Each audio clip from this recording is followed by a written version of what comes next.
Greetings. Jeffrey Guterman here again for the second game of this doubleheader.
We are September 19 in our 1969 replay, and this is the second game of a doubleheader.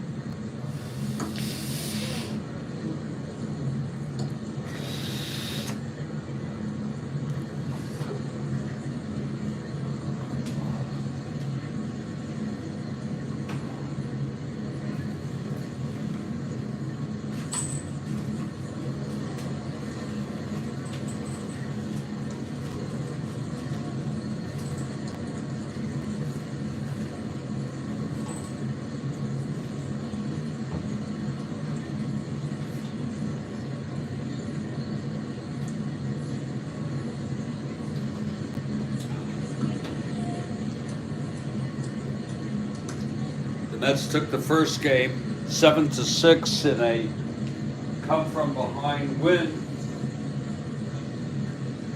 Here in the second game, it will be Luke Walker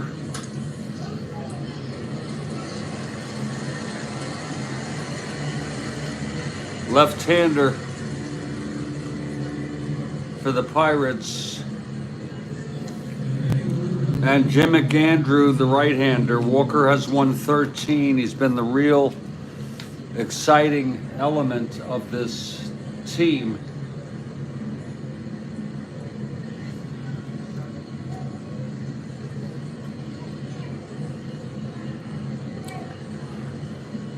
McAndrew has won 7.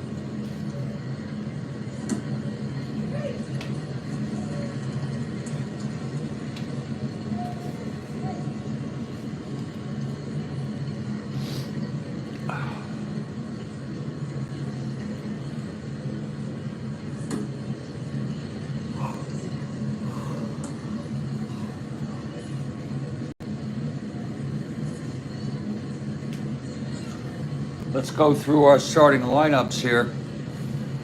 For the Pirates, it'll be Matty Alou at center. The lineup has a couple substitutions. Cash again at second base, batting second. Stargell in left. Karl Taylor in place of Clemente in right field.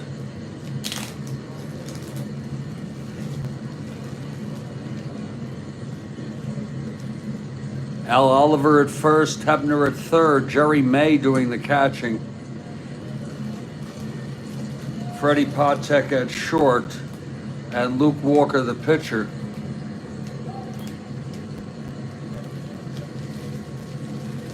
For the Mets, it's Amos Otis again in left field.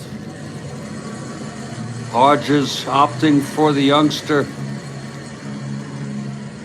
the right-handed hitter, going against Walker the southpaw.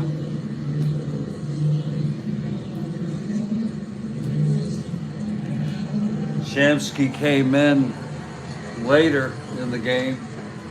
made a huge contribution. And then Gaspar went into left. It'll be File at second base, AG in center, Clendenin at first, Swoboda in right, Ed Charles at third, Grody catching both games. And he is batting seventh, Al Weiss at short, and Jim McAndrew, the pitcher. We have Kathy Harden. We are back at Shea.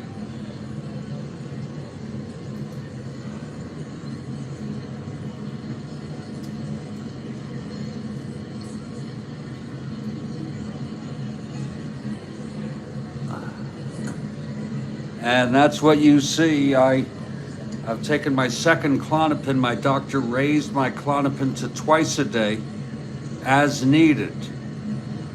Twice a day as needed. And that alone has helped. I had a great talk with my son.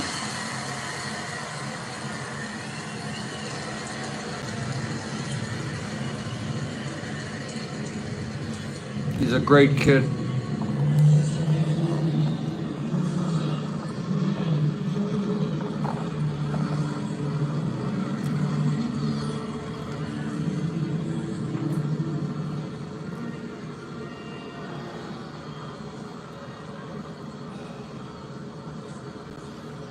And we're ready to play some ball.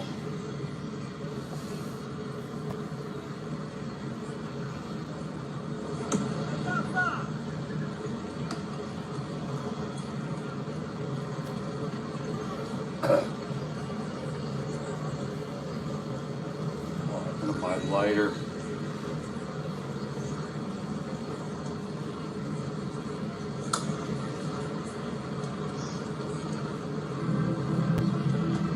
I ran out to get some more water. Thank you, Kathy.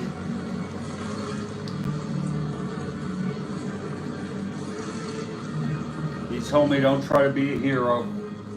Take them if you need them.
We want to say thank you for the likes, the subscription, and most of all,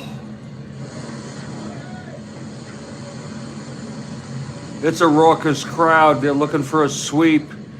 Mets want to be the spoilers.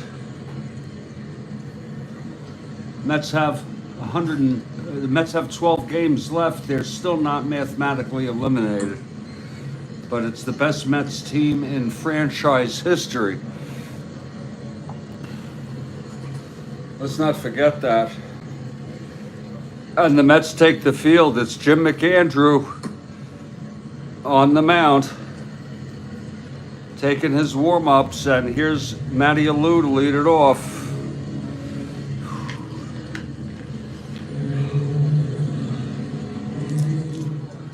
Okay, McAndrew is ready. The pitch to Alou. 211 right-handed, pops it up behind the plate. Grody is under it. He makes the catch. Here's Dave Cash.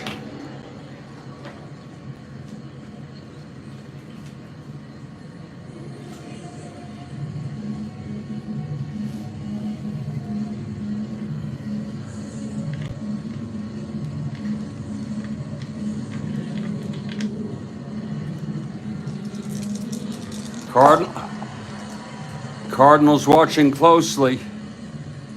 They've already swept the Cubs today. Hold on.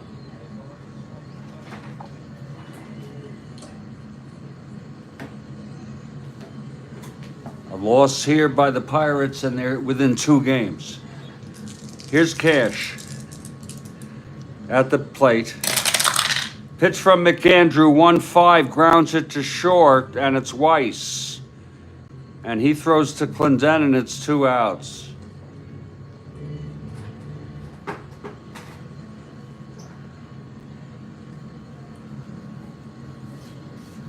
That morning game we had, the first game of this doubleheader, was a game, folks. I've already spoiled it. It was 7-6 Mets, just a killer of a game. And those morning games. Here comes Stargell now. Stargell was amazing. He was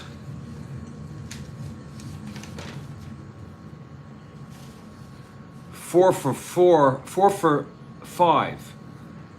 2 homers, a triple, a single, 4 runs batted in. He did strike out in the top of the 9th by Tug McGraw to start it out. McGraw getting the save. DeLauro the win.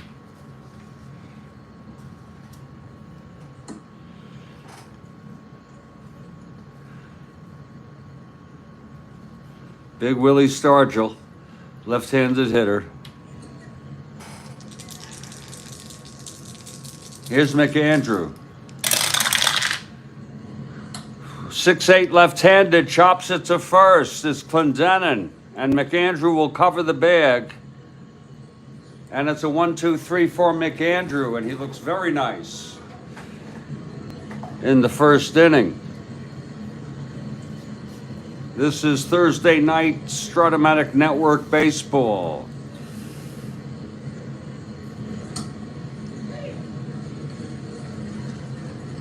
After a half, it's Pittsburgh nothing, New York coming up.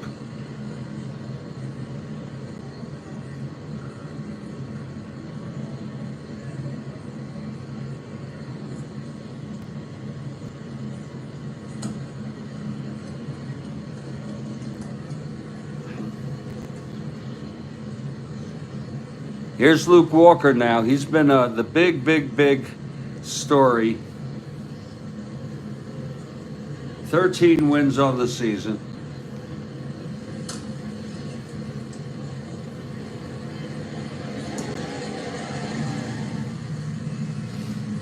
Leading it off, Amos Otis, the youngster.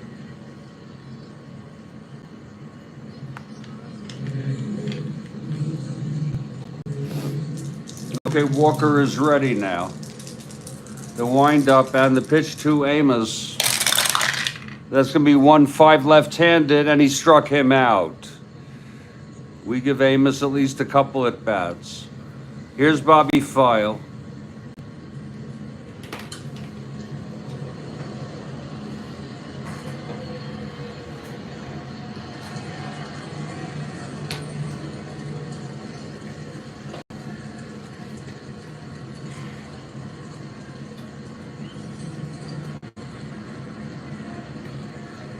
Buddy Harrelson has to be hurt.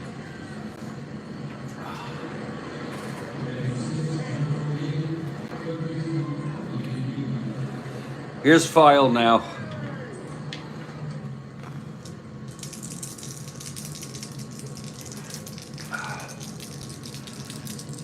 The pitch from Walker now. That's 110. And he pops it up left side of third base in foul territory. Hebner going to the stands, and he makes the catch.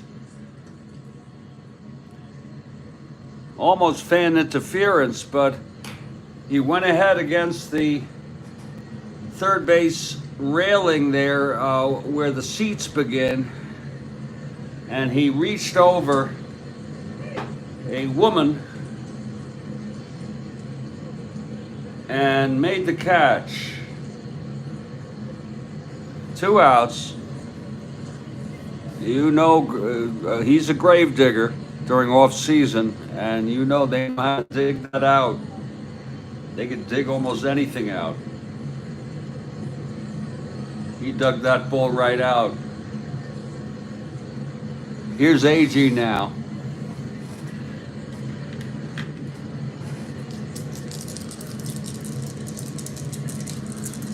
Walker and the pitch. That's going to be 1-8 left-handed. Oh, it's hit deep by AG. Deep to left center, and it's gone. A 2-out solo home run for AG. We can look at it all day if you like. It was a 1-8. I think you see that, Kathy. 1-8.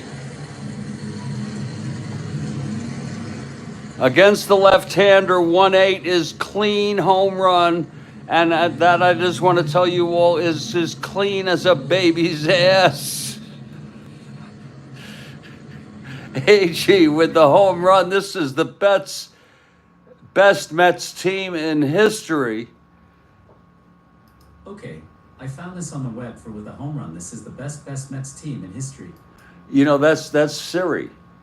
I gotta frickin'... Siri knows many things. Yeah, get the hell out of here. Okay. Oh, God almighty, I hate that. My son said I could disable it. I know why that. Sometimes, if for some reason...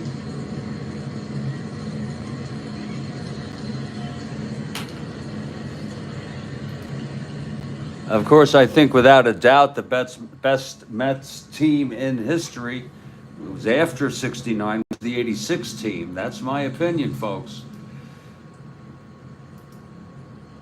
You don't have to agree. That '86 team was one of the best teams in baseball history. But AG has connected off Walker here in the first. And for AG, that is number 20. He had 26, I believe. But AG has done so great this year anyway. All you have to do is watch these games. Big hits, big catches. So it's 1-0 Mets, and here's another slugger, Don Clendenin.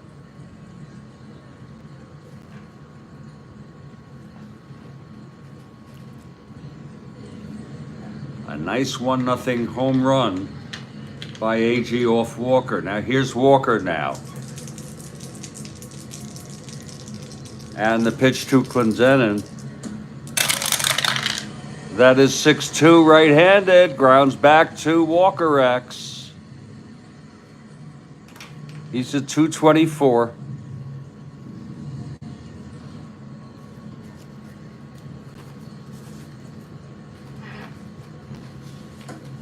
No doubter. That was clean. Oh shit, that one was clean over the fence. Walker is at 224. That's gonna be 2-2 going through for a single. Let's see if it's that bogus error, 456. Is an E24. No, but it's a single. It went through. And Clendenin is on. He has surprising speed. Not so much for stealing, but he's a 1-14. That guy, big, strong, long legs. And he can use them. So Clendenin on first. Walker a +5. Mets might have some fun with him. +5 hold quotient. Makes him a 1-19 with a lead. But look at that 7 he's thrown out. No thank you. Not being held, not going. And it's Swoboda.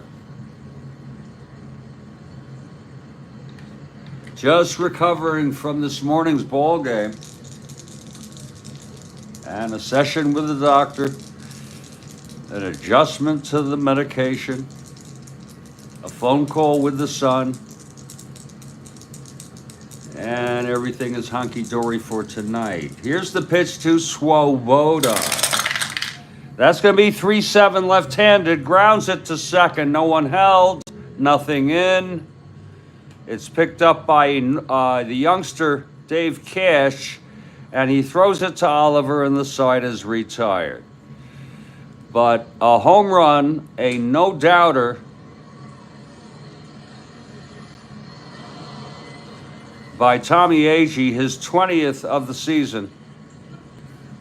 And after an inning, it's 1-0 Mets. I think the Mets had the luxury of scoring a run in the first game. As you can see, it was Pirates 1, Mets 1. It was 3-1 Pirates. Then the Mets made it 3-2. And then the Pirates blew it open, seemingly 6-2. Only to have the Mets score 5 runs in an astonishing inning in which 3 pitchers appeared: Veal, Dalcanton, and Hartenstein. And 5 runs put them ahead 7-6. That was all that was needed. DeLauro got the win, McGraw the save. McGraw finishing off beautifully. He did allow a leadoff double to Hebner in his first inning of relief, a lefty. But and then he walked Taylor, but it was smooth sailing after that, and the Mets took it 7-6. And meanwhile, see the Pirates 2 1/2 behind. This is a game. The Cardinals are watching it. It is a televised game.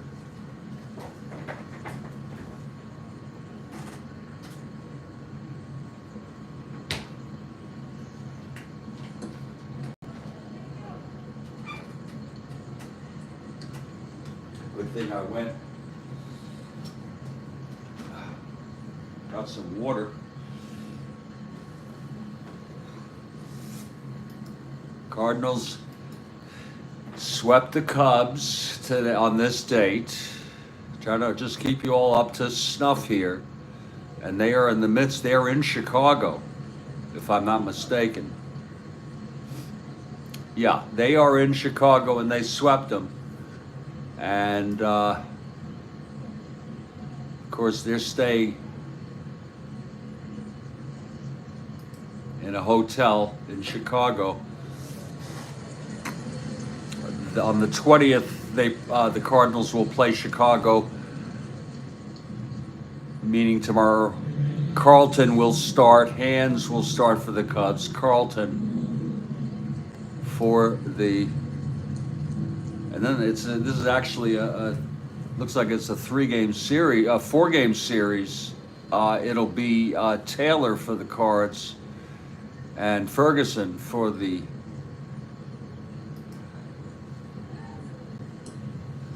And then the Cards, they're on a road trip here at the end. They will come into New York. Both Pittsburgh and St. Louis on the road. Then the Mets will take on the St. Louis Cardinals. It'll be their turn to try to spoil things for the Cardinals.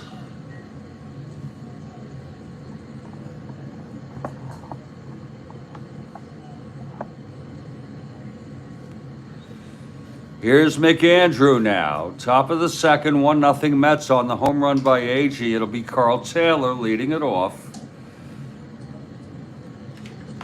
Taylor steps in. Here's McAndrew now. That's 2-7 right-handed. Chops it to short for Weiss. Again, 2 Clendenin, 1 out. Jim McAndrew looking oh so nice. And we have a question after this inning. Thank God. Thank God. It's Jim McAndrew on the mound. Died about a month ago.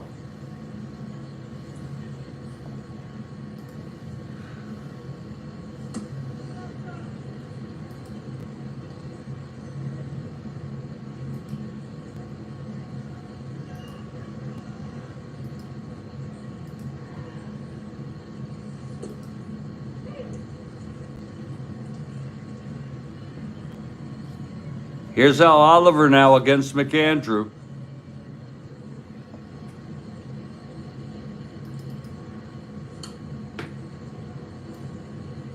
McAndrew gets the sign from Grody. Here's the windup and the pitch.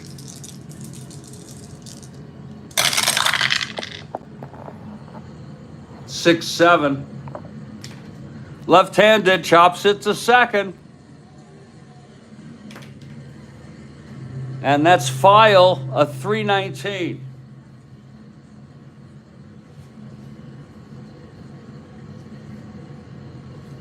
I'm sorry, a 312. I am so sorry. How do we do that? It's a 312.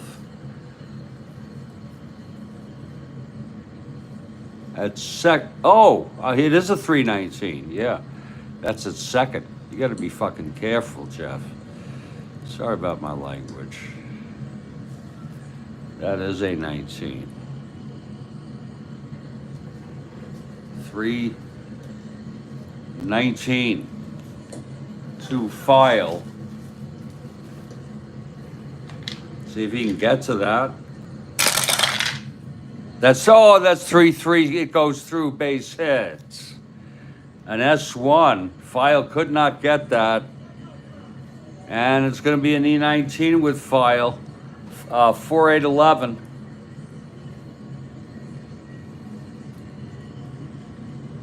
And that's a base hit. It went through. I consider those just going through and past. And that puts Oliver on now. McAndrew, a -3 hold with Grody.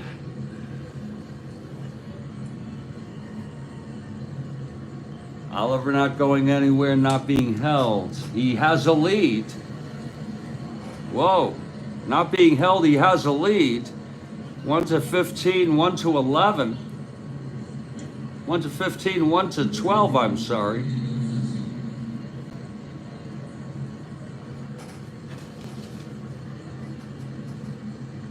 To 12 and not being held. 1-12. So he's not being held. They're going to challenge him. Mets can go. He's got the lead. He's not going. It's hard to play solitaire against yourself. Very, very hard. Here's McAndrew facing Hebner, the grave digger now. With Oliver on first, 1 out. The pitch from McAndrew.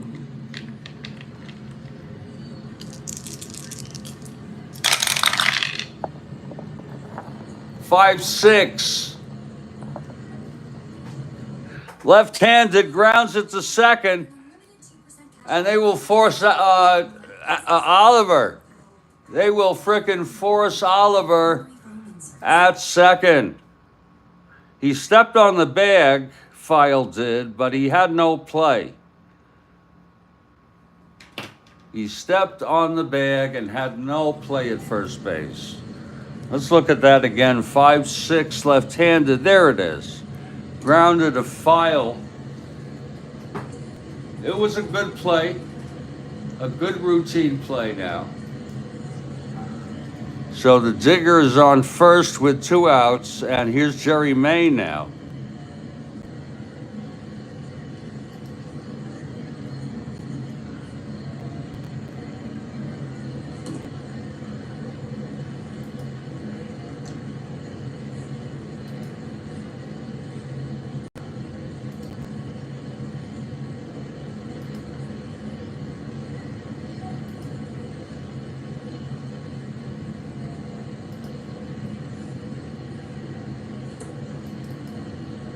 Okay, here's McAndrew now from the stretch.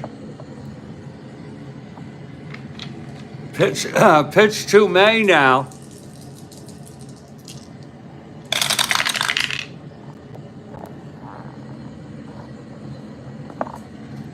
It's 1-8 right-handed, and he struck him out. Oh, McAndrew got him on a screwball. Oh, my. And the side is retired. He got him on a screwball. You know, this McAndrew is quite a ball player.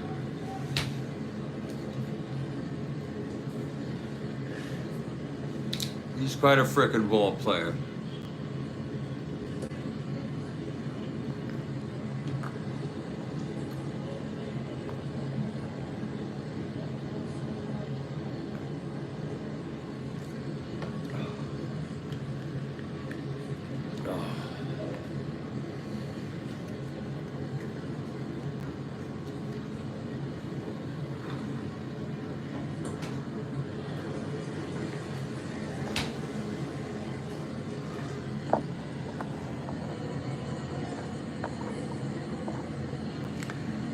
So McAndrew, no runs, one hit, the single to Oliver. He was forced, and Hebner was left on. We're in the middle of the second. I would say it's fair to say that we have a ball game. Here's bottom of the second.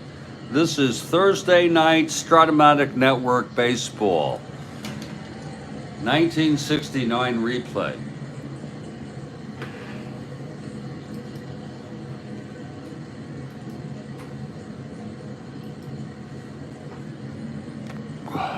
We got a question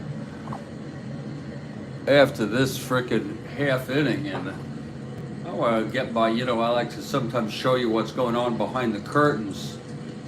Get my awesome music.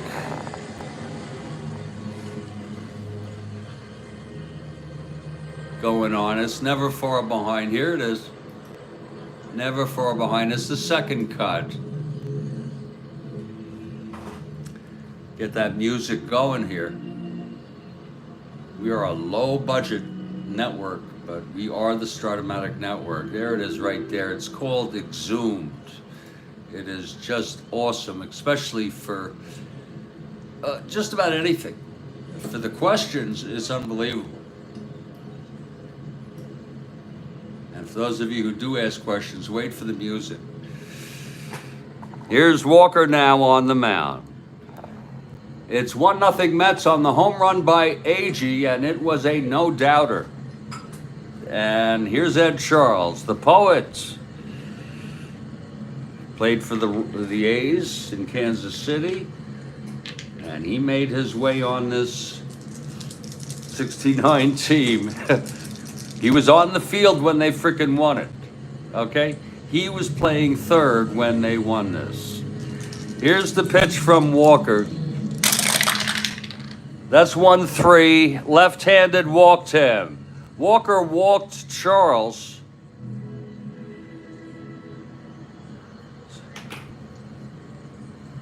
On a 1-3 left-handed, Eddie is on.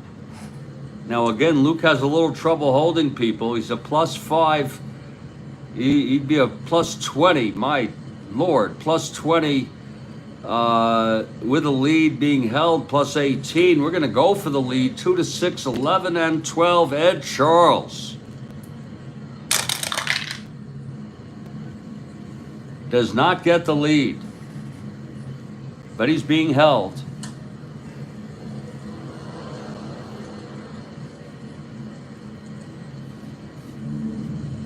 Here's Grody now. Ed Charles with a nice lead off first. Here's Walker. Pitch, and Grody, I'll talk about Grody in a minute. A grounder to third. Hebner, the digger, throws it to second. Digs it over to Cash. And that'll be a force. No play at first. One down. 2-6 left-handed. And talk about Jerry Grody. in the first game, Grody, I believe, knocked in the game winner. No, it was Weiss. I am so sorry. I am so sorry. But Grody, even bigger in a way, the big triple in the 7th. It was bedlam here in Shea, knocking in 2 runs and tying the ball game. Only to then have Weiss single in the go-ahead run, Grody. And that was it. That was it for Del Canton. Then Hardenstein came in. And he didn't fare much better. No. He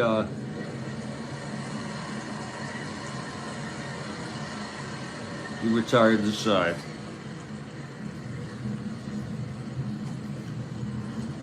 Well, what a game it was. It's 1-0 with Grody on first, 1 down. Walker will face Weiss. Speaking of Weiss,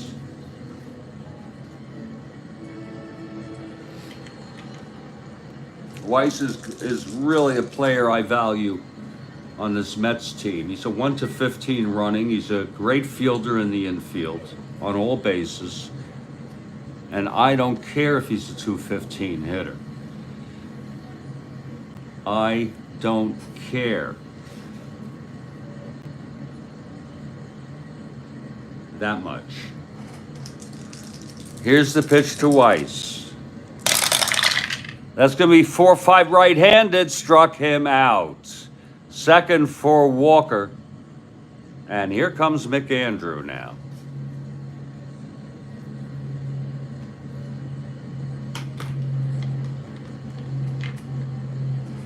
McAndrew always seemed to be a sort of a,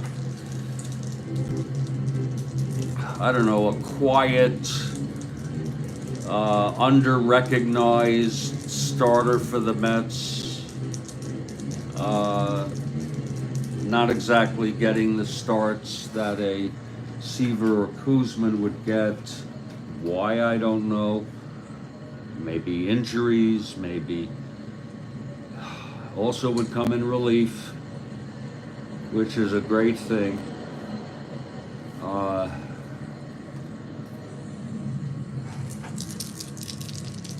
Okay, here's McAndrew facing Walker now.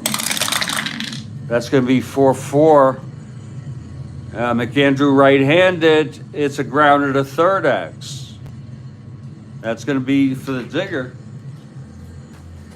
Richie Hebner, the grave digger.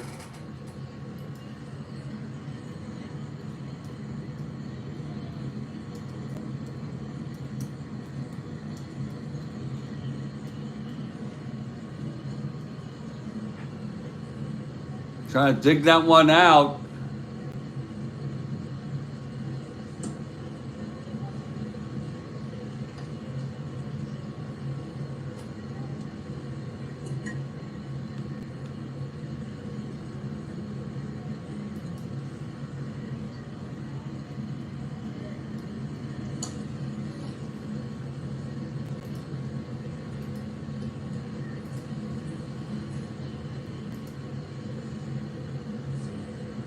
At third,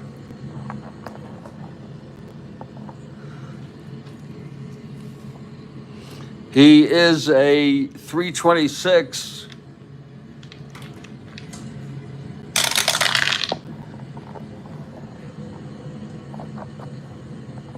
Uh-oh, 4-3. It's going to be an S1 base hit. Oh, my. He couldn't dig that one out. It's going to be, 6-11-14, E26. It's going to be a base hit, S1. So that'll make it first and second with 2 outs. But here comes Amos in a clutch situation, and we will let Amos hit. Even though he's a 151 hitter, he started this game. We give these folks at least two at bats. We're not trying to game the system, but we're trying to find a medium, a happy medium, where we could use him a minimum of twice. I brought Shamsky in after he had two at bats in the doubleheader. As you can see, he had struck out twice. Then Shamsky came in, he got two singles, and then Gaspar for defense came in left. Well, we'll let Amos step in here in a clutch situation here.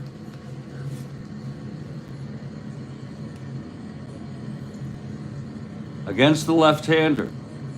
Look at him against right-handers. He has no clutch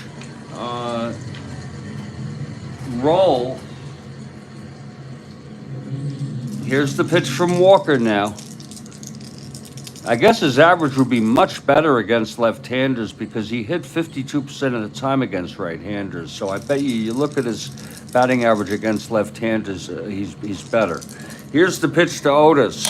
Clutch situation. 1-2, grounds it to second. And that's going to be for young Dave Cash.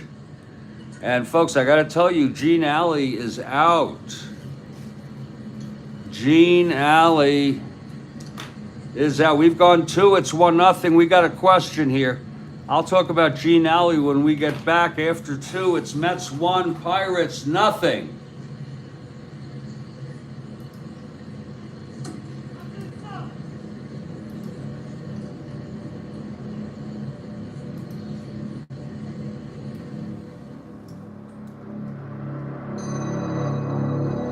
Wait for it now. Wait for it now. It's coming. Oh, shit, it's coming. I feel it. Dave. I feel it, Dave.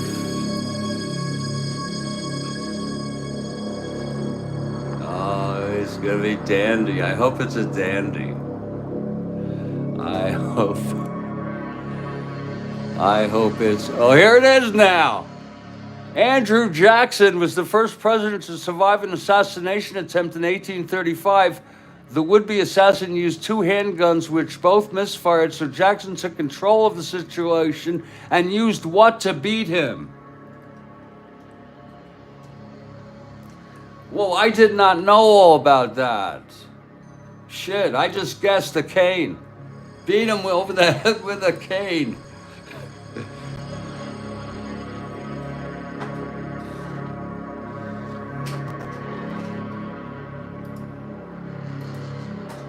Whoa.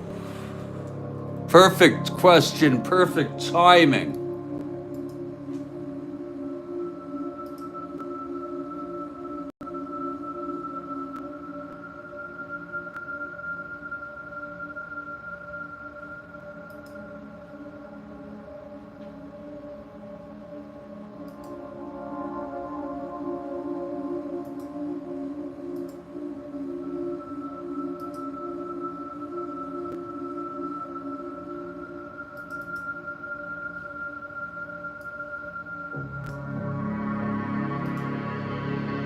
I got it. Oh, my Lord. My Lord, I got it.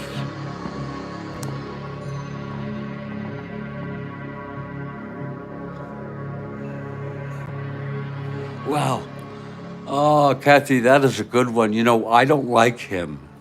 I'm, I don't want to put him down. He's considered to be one of the, and Trump loves him. Okay.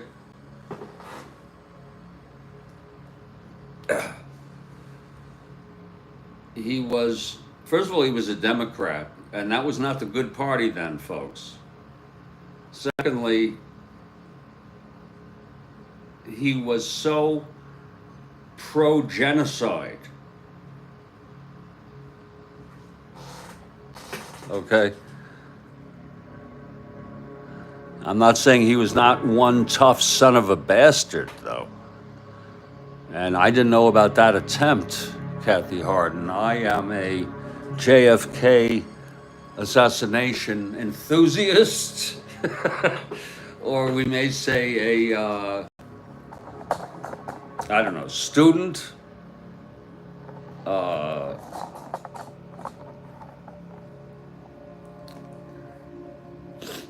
uh,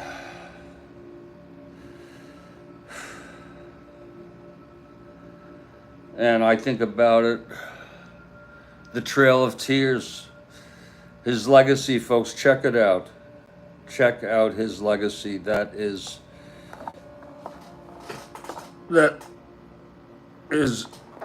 something. But of course, look at him in history. Let's be flexible, folks. But for human rights issues, he'd have to be pretty low on the spectrum. You know, TR is an iconic, legendary figure in American history. TR, Teddy Roosevelt, and he did great things with preservation and giving the common person, the working person, a fair break, trying to bust up monopolies and unfair practices. Very progressive in that sense, but he also was pro-genocide and hyper-imperialist. Okay, so, you know, there's no such thing as a president who doesn't have a mixed legacy. Everybody does.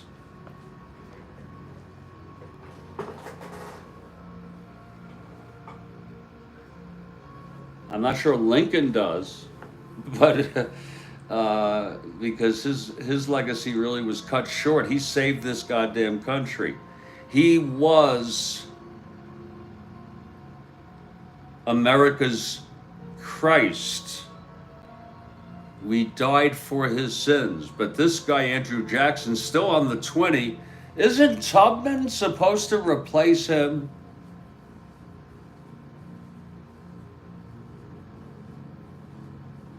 Isn't Tubman, for Christ's sakes, supposed to replace this guy?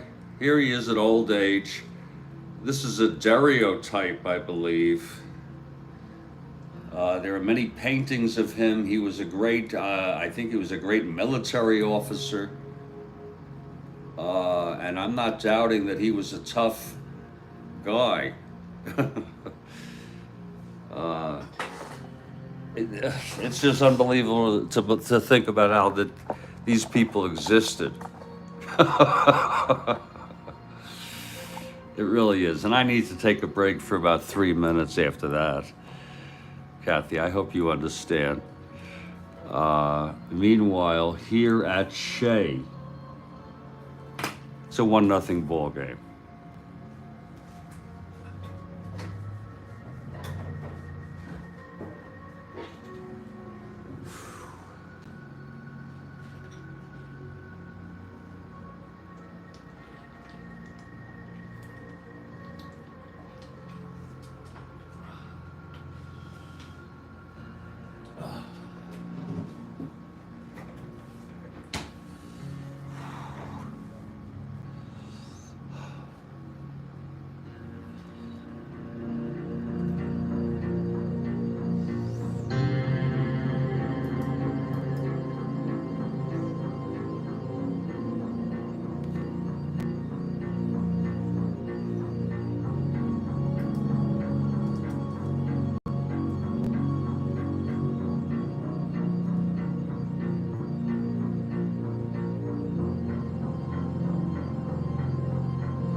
thank you for that question. That would be the first serious attempt, maybe, on a president with a gun, at least.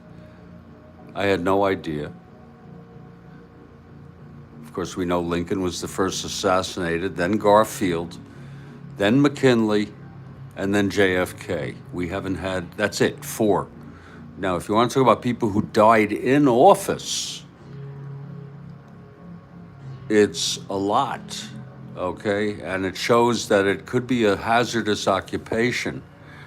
I don't want to go through them. Zachary, you know, he died of food poisoning of some type. Harding, FDR, I don't know which one it was, Tyler or which guy got pneumonia, Harrison, after giving a speech for 3 hours in sub-freezing weather at his inaugural, died 2 months later. What do you expect? A lot have died, and I figured it out, and I don't have the percentage, but it's like, I don't know if it was 8% or if it was 12%, but if that were the rate of death while serving in an occupation, it would be considered the most hazardous job in the world. But of course, it's very contextual. If you're basically young enough, you won't die in office, okay? If you don't get clipped, and most do survive office, okay? I'll be back shortly. Kathy, thank you very much for that question. I'll have to look into that.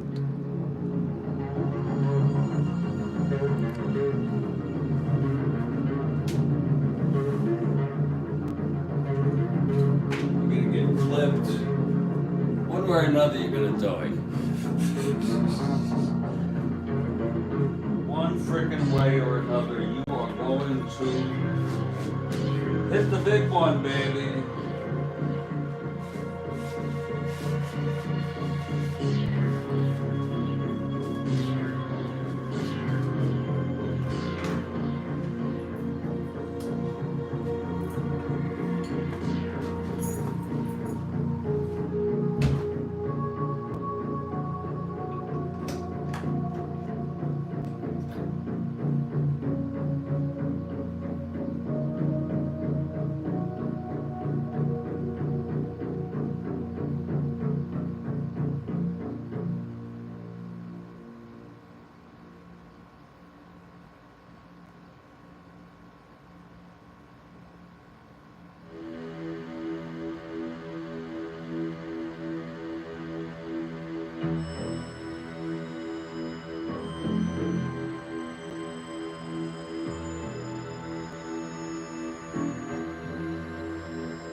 I just saw your do not go quietly into the night, rage, rage against the dying of the light.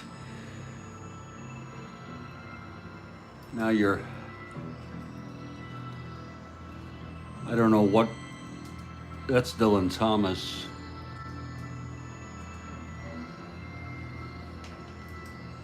And Dylan Thomas is I don't know what the connection would be there.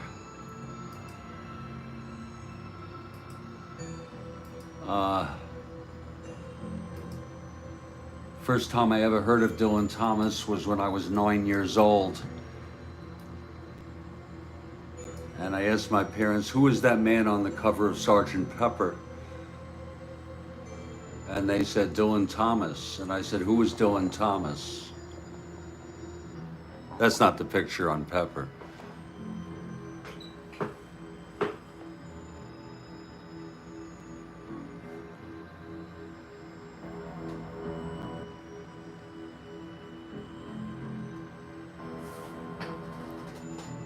I wonder what the connection is. Hey, Rusty. Greetings. Rusty Fawcett has arrived. Kathy Harden, Rusty Fawcett has arrived. We are non-political. Rusty, we are non-political here. Just to let you know. The only politics we talk about is baseball and Strat-O-Matic and American history when we talk about it, but we look at it from a historical perspective. Here's McAndrew now.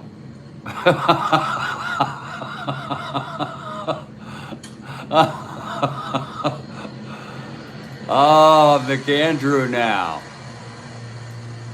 Shutting out the Pirates. Ay, ay, ay. What a season.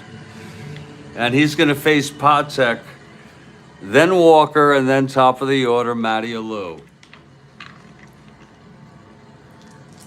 Here's McAndrew now. The pitch to Patek. That's 410. This ballpark slash. Oh, it's a 2. It's going to go through. That's a base hit by Patek.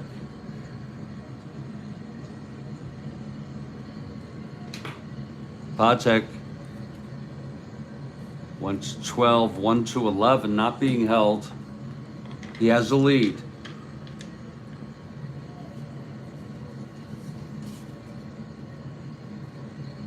And here comes Luke.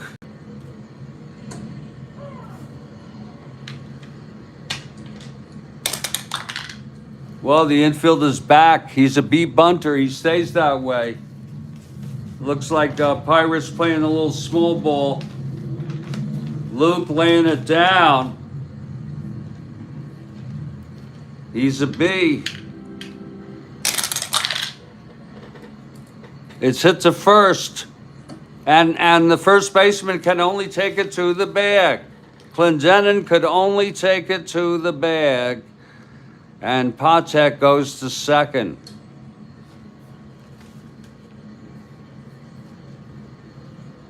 And here comes Matty Alou now. Scoring position situation.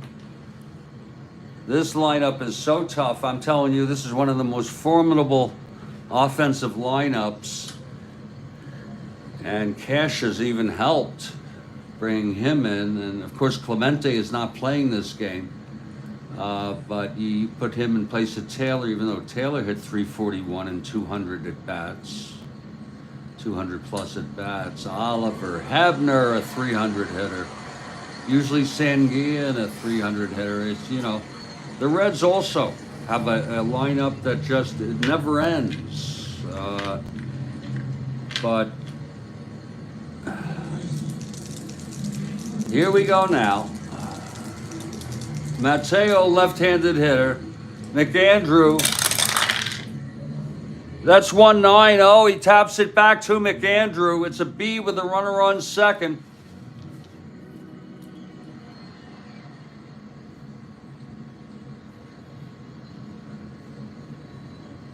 The runner will hold. It was tapped back to McAndrew, as we saw. And Patek holds at second. 2 down. And here's Dave Cash, the youngster. Now this I got to tell you, McAndrew, to try to get out of this now. And we have a question after this inning. Oh, Lord help us. Awesome. I wonder if it's as dazzling as that last one we had. That last one sent me back into oblivion. Think about this freaking guy. This guy lived. It was real. He was a real person.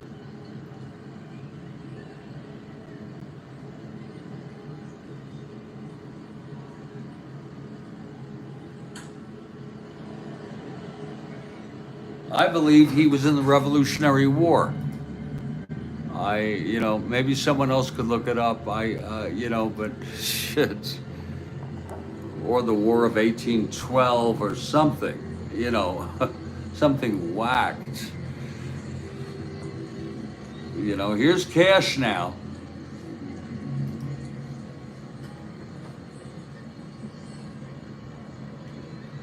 Clutch situation. McAndrew and the pitch to Cash. That's going to be 5-6 right-handed. Fly ball center. And it's AG to make the catch, and the side is retired. McAndrew gets out of that. No runs, 1 hit. Single by Patek, sacked over and left. And we're in the middle of the third. It's still 1-0 New York Mets. Here's Bobby File now. I was saying I listened to an audio recording of Dylan Thomas reading the poem. I guess it's called, what's it called? Gently Through the Night or something like that.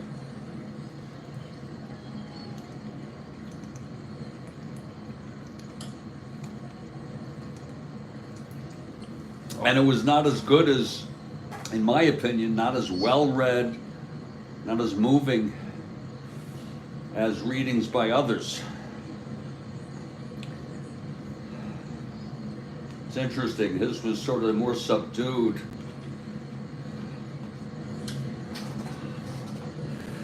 It's Bobby File.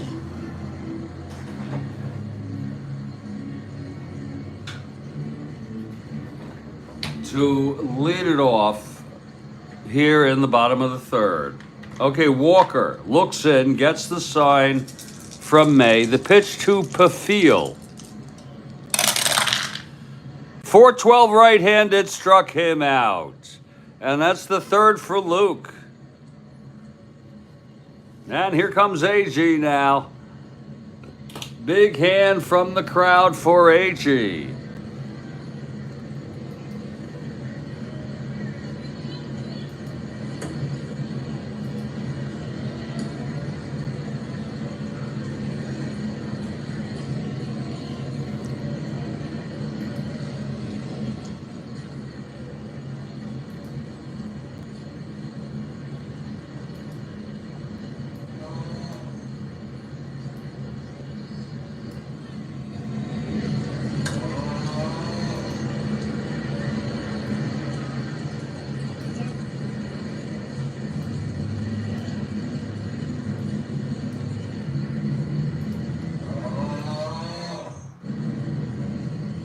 Here's AG facing Walker. 1 out, nobody on.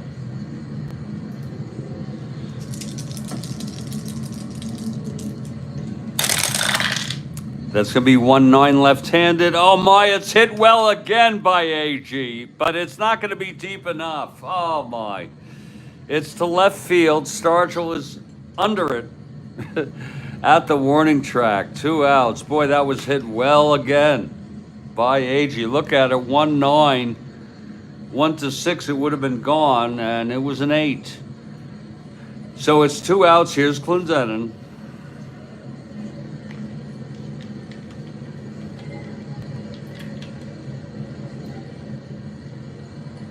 Clendenin singled left on in the first.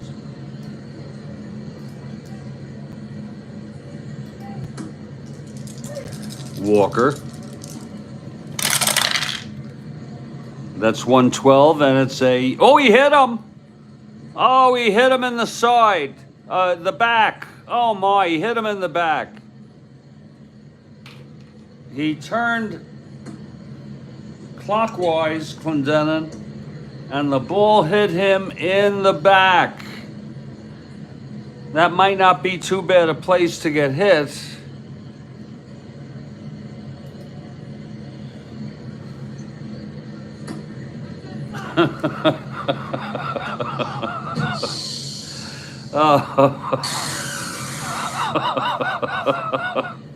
And here comes Swoboda now.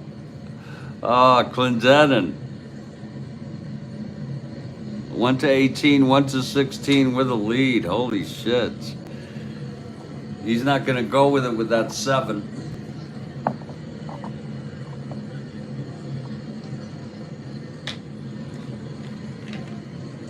Clendenin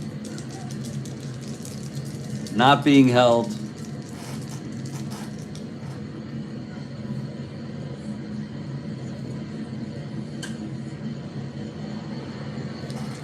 It's very hard to do that in solitaire, but we wouldn't hold him.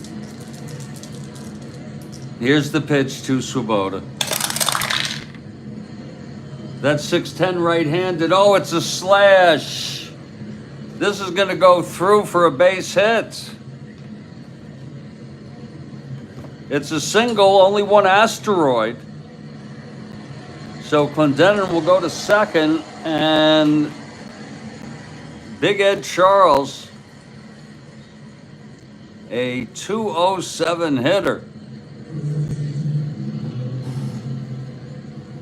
will come up here with 2 outs in a clutch situation, first and second. This is Ed Charles now. Okay, Walker. The pitch to Eddie. 6'4", right-handed, walked him. He's walked the bases loaded for Jerry. The late Jerry frickin' Grody.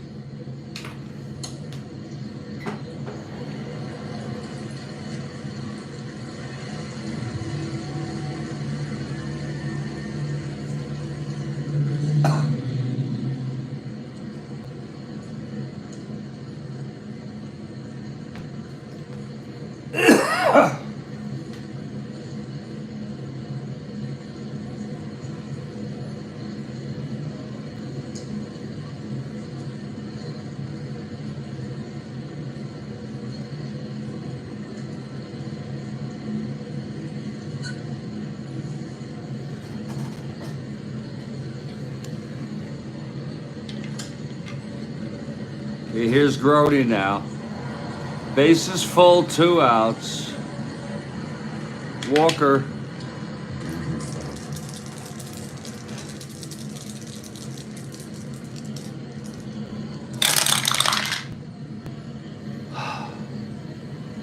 .39 left-handed. Oh, Jerry knocks it into the gap.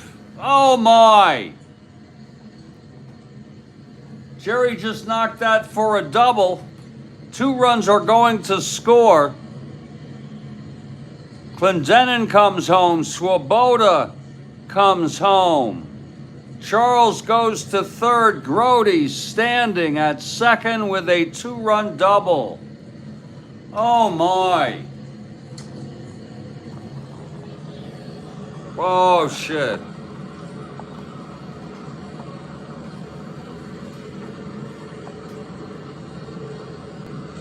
Whoa.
Whoa, Jerry has hit a 2-out clutch double. My Lord, on his own card.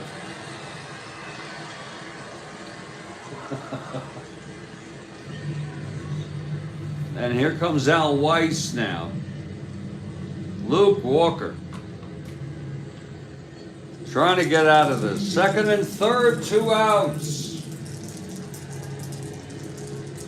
Here's the pitch to Weiss. It's 5-5, grounded to short X.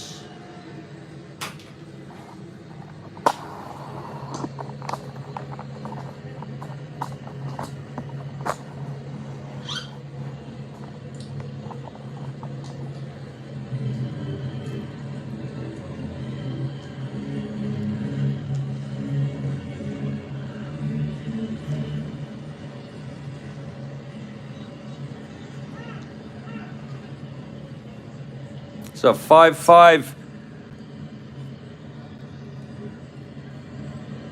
grounder to short X. That'll be Patek 336.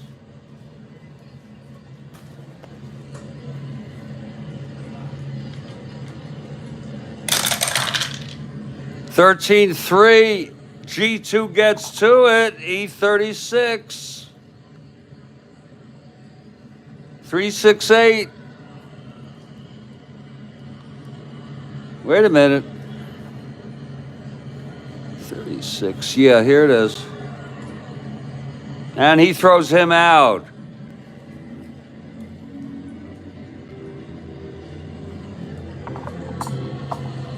But 2 runs for the New York Mets on another huge hit by Grody. Grody had the triple in the first game. And now it's 3-0 Mets. And oh Lord, I ask you, please, please, oh please. Oh, wait for this now. This is gonna be, I hope it's a dandy. I hope it's a frickin' dandy. Shit.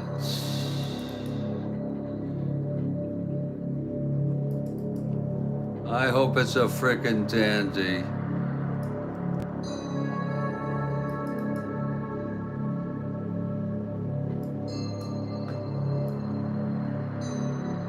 I ask you all, wait for this.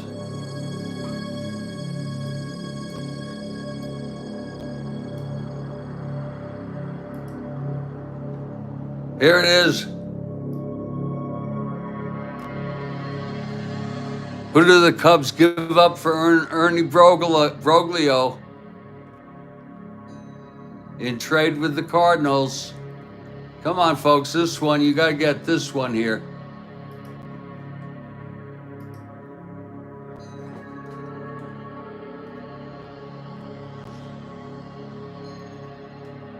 Come on, folks.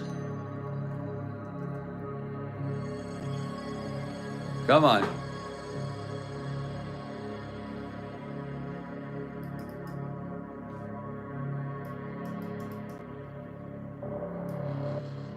Come on, folks, you gotta get this. considered the worst trade in baseball history, Kathy Harden, along with the Ryan trade.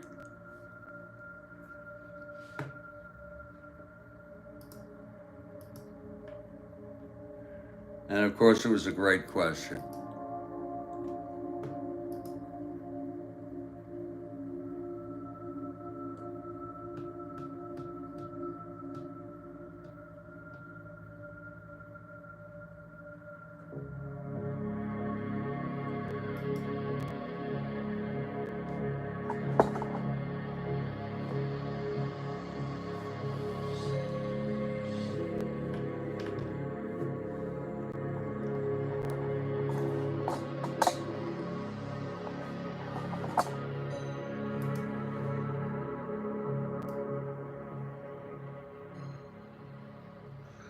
It's a great freaking question, Kathy. It really was. It's hard to believe that they would do such a thing.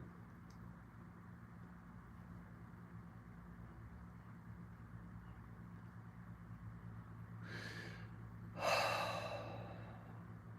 folks.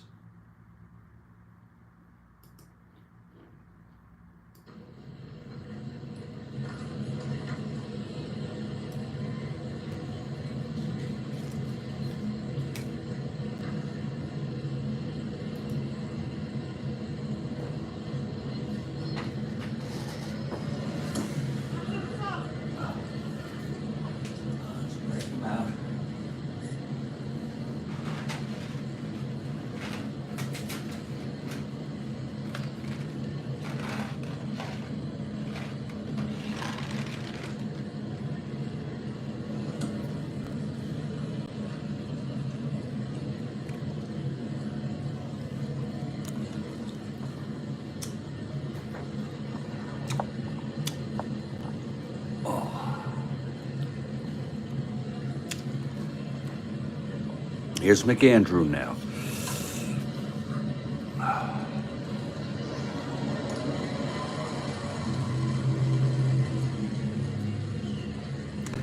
And it will be Stargell leading it off.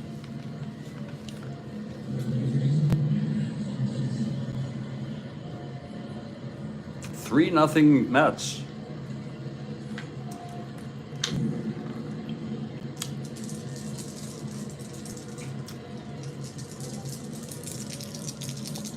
The pitch from McAndrew. 4-7 left-handed, he walked him. So Stargell is on.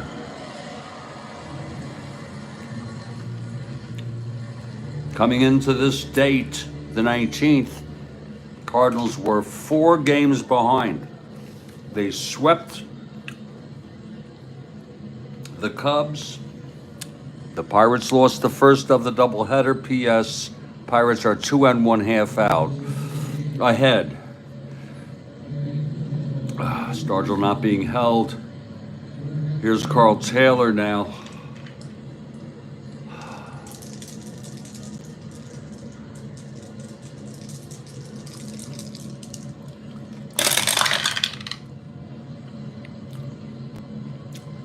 Two 7 not being held does not apply. Grounds to short. Weiss to File to Clendenin. Double play.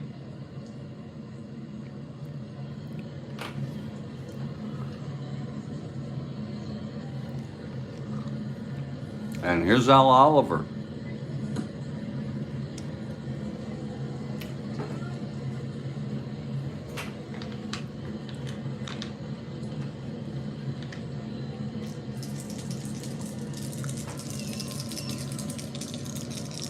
The pitch to Oliver.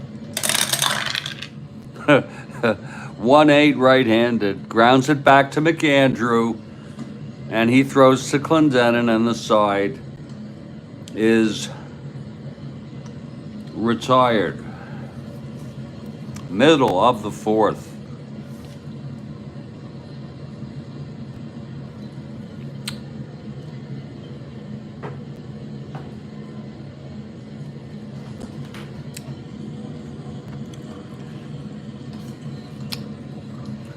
Here's Luke now. McAndrew will lead it off. Bottom of the fourth. Mets ahead 3-0 here. This is huge. The Mets can hold on. The Pirates will only have a 2-game lead with 11 games left to play.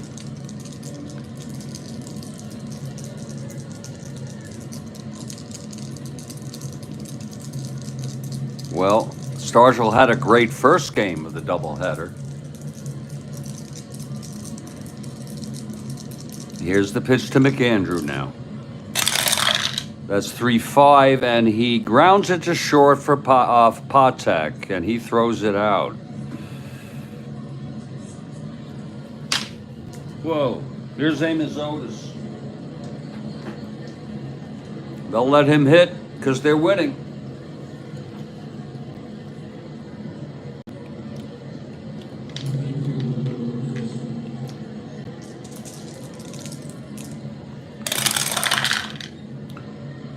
For 4 right-handed, grounds to third X.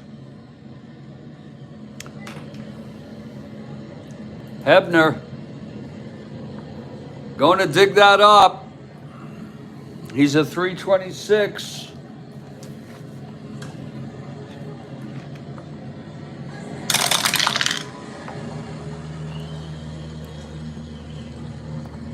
(12-3) G2. E26, 5-9-13, and he throws him out. 2 away.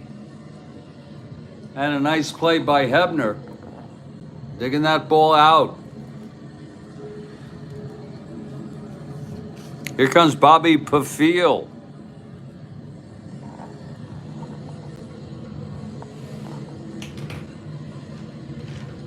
Bobby Pafil.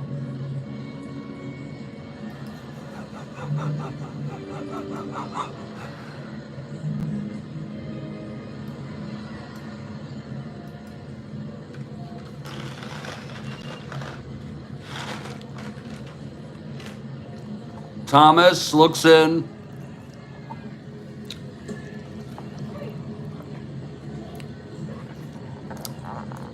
Walker gets the sign from May.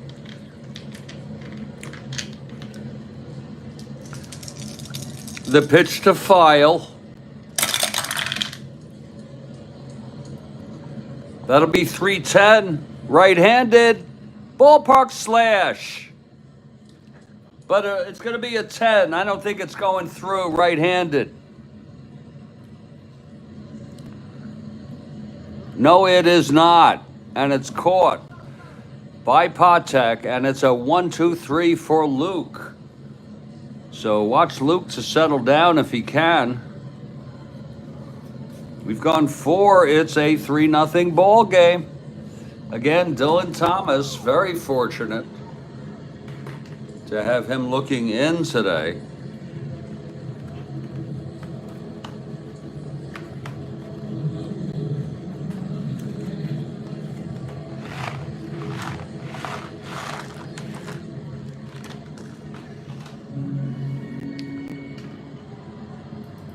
And so is Andrew Jackson. Meanwhile, McAndrew on the mound here.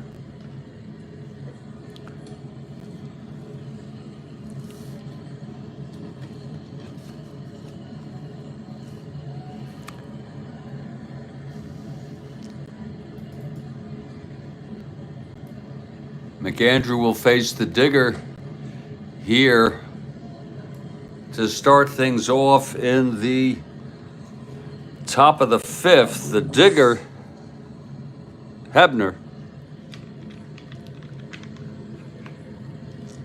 Here's McAndrew now. The pitch to Hebner. That's going to be 3-4. And he walked him.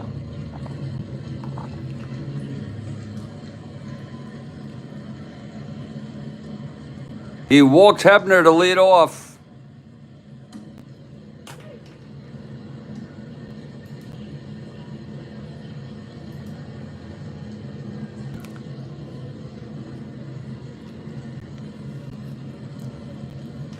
Very slim chance.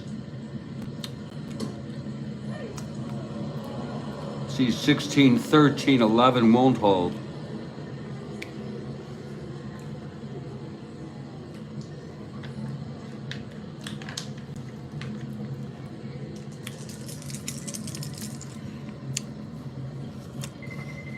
Here's Jerry May now.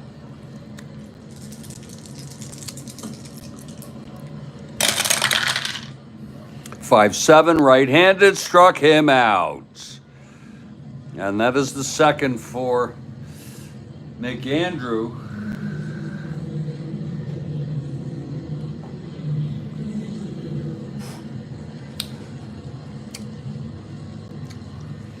You can see that the red Mike and Ike that I use for awards has discolored after maybe months now.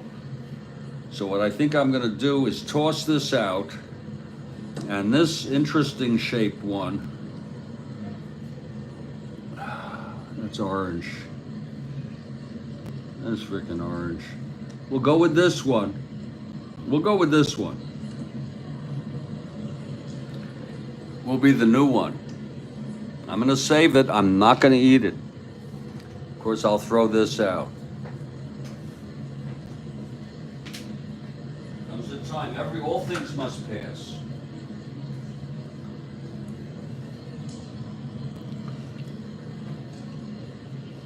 One out, Hebner on first, not being held. Patek at the plate. Top of the fifth. Here's McAndrew now.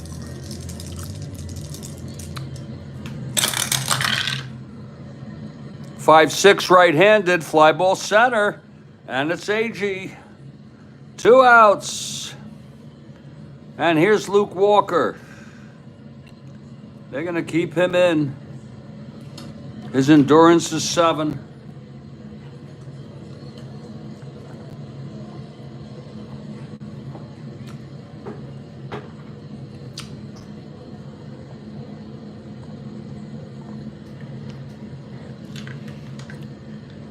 Two outs, Hebner on first. McAndrew. That's 5-7. Left-handed. Fly ball center again to AG. And he makes it look so easy. Makes the catch.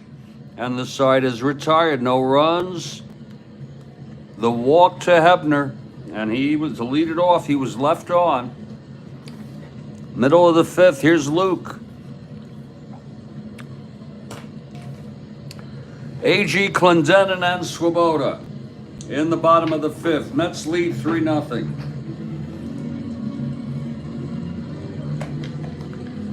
Here's AG now. Walker winds and deals. 1-9 left-handed. Oh my, it's hit well again. Oh, to left. Deep at the frickin' warning track is Stargell. Another long fly ball by Tommy Agee. Oh, Lord. 1-9 left-handed. There it was, home run 1-6. It was a 16. That happened last time. Here's Clendenin. Completely random. Clendenin singled, hit by a pitch and scored.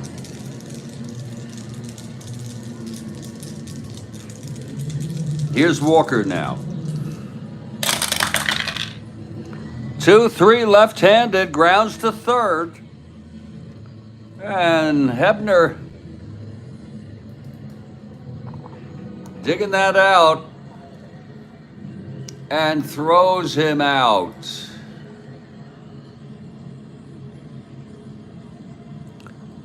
2 away here. And here comes Ron Swoboda.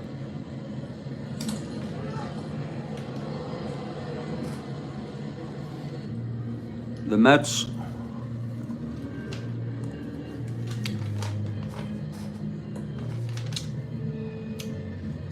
Pretty sure Veal is a left-hander.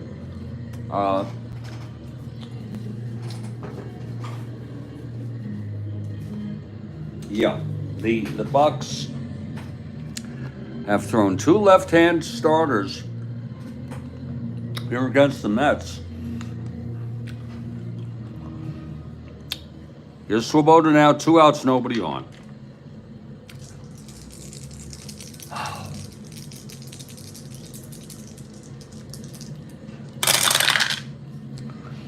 That's 3-5 left-handed, struck him out.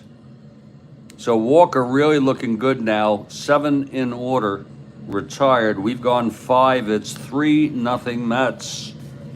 But, you know, there's something eerie when that's going on because you never know these Pirates, first place Pirates,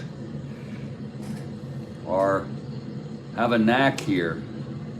McAndrew coming out. He's going to pitch his 6th inning. His first endurance is the 7th. It's going to be Mateo to lead it off. Here's McAndrew now.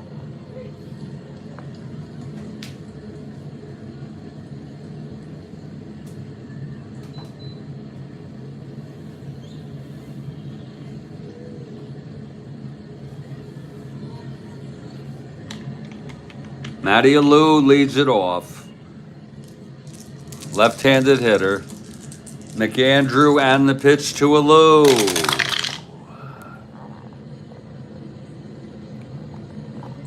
3-8 right-handed. Oh, and it's a base hit by Alou. He's tough, I'll tell you. 331 hitter. Was 2 for 5 in the first game with a double and a base hit scored.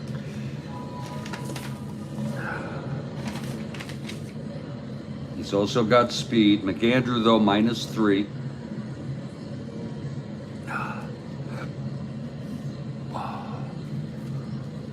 With Grody.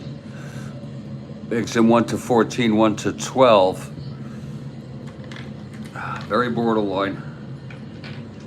12-14 are very borderline. Being held. He will not go for the lead.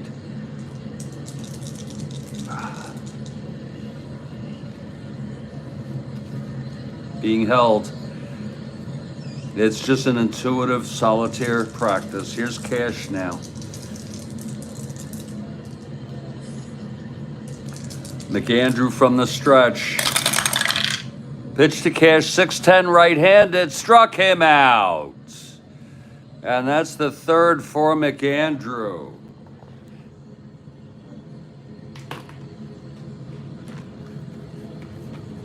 The late Jim McAndrew in baseball heaven, folks.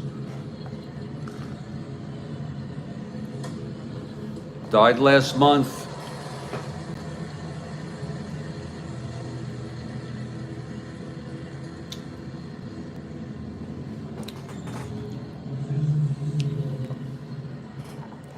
Cash is retired.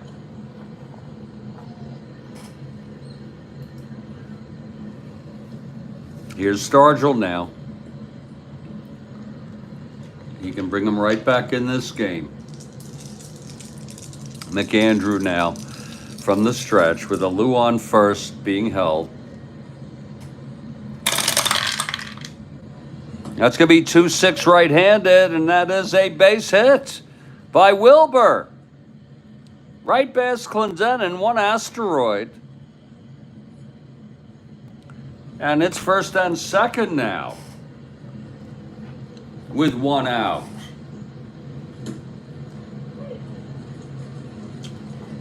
On a 2-6 right-handed, there it is. And here's Karl Taylor now. God, this guy has a monstrous card. McAndrew.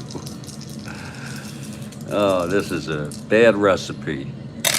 The pitch to Taylor. 3-2, base hit left. This might score Mateo. Oh, my. Here we go. Mateo rounding. Only 1 to 15. Okay.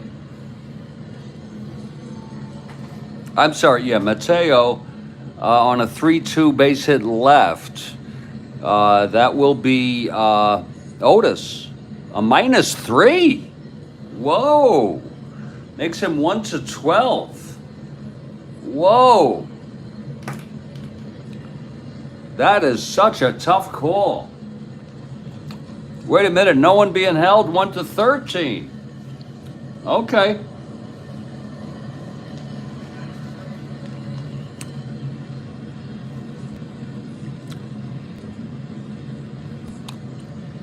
No one held with the bases loaded.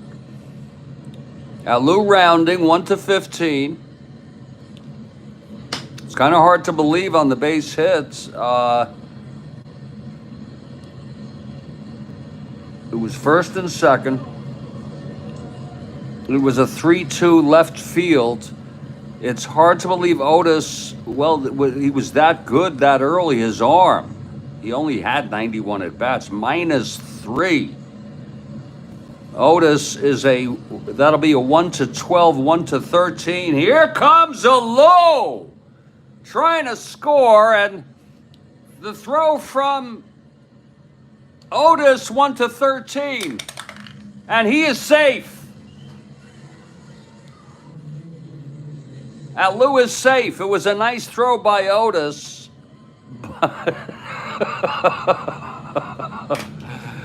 And everybody moves up. And that makes it a 3-1 ball game. McAndrew. Lord, the single by Taylor. It was first and second, the single, and Lou came racing around third. It was sort of slow motion here in Strat-O-Matic, but Otis threw it. It's great to see that action going with that great arm of Otis. Made a play of it, but Lou slid in there. Here's Al Oliver now, second and third, one down. Hebner is on deck. This is just an awful situation for McAndrew to be in. And there is action in the Mets. It's Ron Taylor. Ron frickin' Taylor warming. Here's the pitch, and Kuntz. 6-11, he popped him up to File, and it's 2 outs. Big, big pop out. Huge. 6-11 left-handed, popped him up. And here he comes, the digger. They're gonna walk him. It's a risky situation, but they're gonna walk the digger, Kathy Harden, and face Jerry May.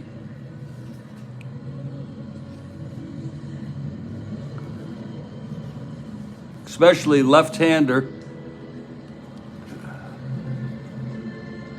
The digger gets walked. So we have the Gravedigger on first, Taylor on second, Stargell on third, 2 outs, 1 in.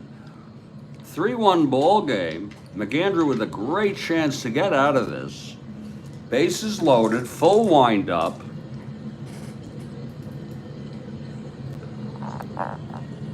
Pitch from McAndrew.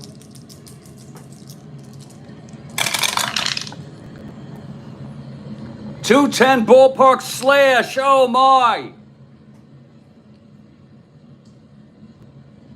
Right-handed. I don't think that's going to go through. And it's caught. Oh, it's caught by Weiss. What a beautiful catch. On a 9 on the 20 die, it was 1-6, folks. That's a line out. That's tough. That's a rough infield. That's a slow infield. I'm going to tell you. And the side is retired. McAndrew gets out of that with just 1 run. on 3 hits, the intentional walk, the bases were left loaded. And that's a sign of a great pitcher who can have the poise to get out of that like that. My Lord. It is a 3-1 game. Here's Ed Charles now. Charles has walked twice today by Walker. Walker.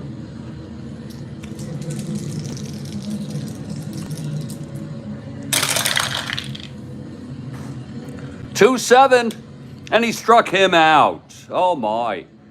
That's home run number 5 for Luke. He's getting tougher now. 8 in a row. And here comes Grody, certainly a hitting star, if not the hitting star of the doubleheader, with the big triple to tie the game in the first game, and then the double here to knock in what is now the winning run.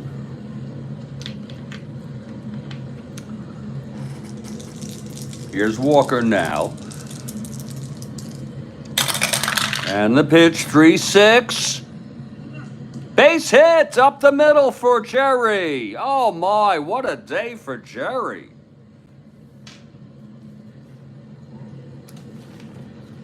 Jerry, he was 1 for 3. He walked, but it was the triple.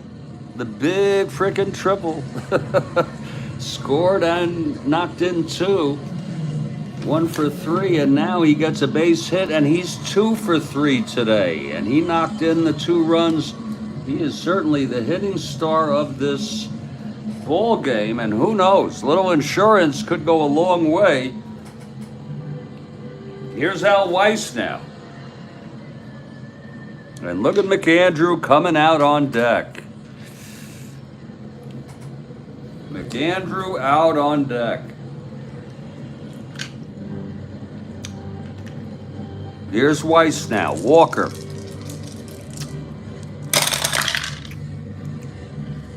.412 right-handed struck him out. And that is the 6th for Luke. Wonder how good a strikeout pitcher he is. He is very good. They got a lot of good strikeout pitchers. Veal, Ellis. Well, here's McAndrew, the winner of record today, up there swinging with Grody on first, 2 down, bottom of the 6th. Mets lead it 3-1.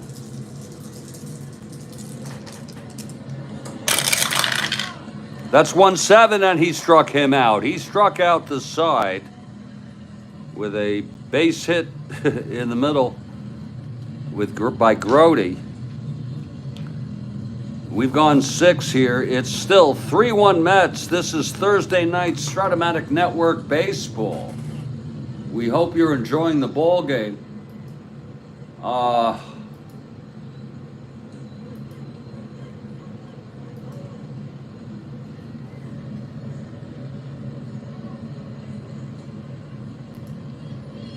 Take a break for about 2 or 3 minutes. We'll try to finish this ball game.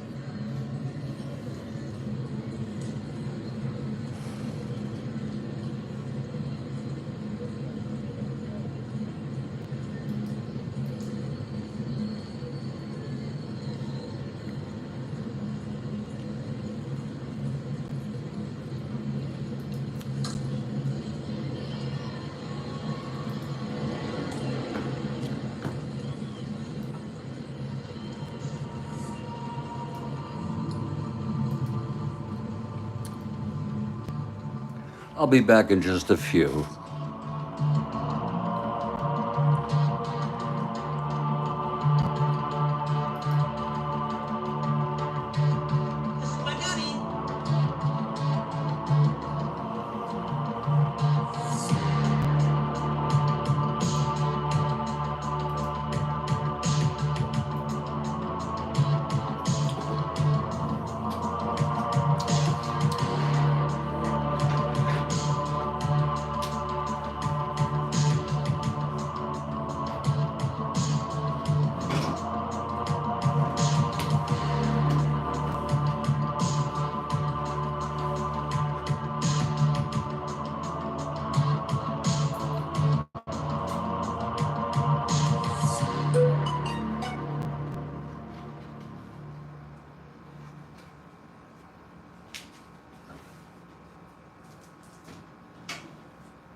Well, this is going to be McAndrews and or the Mets to win or lose as we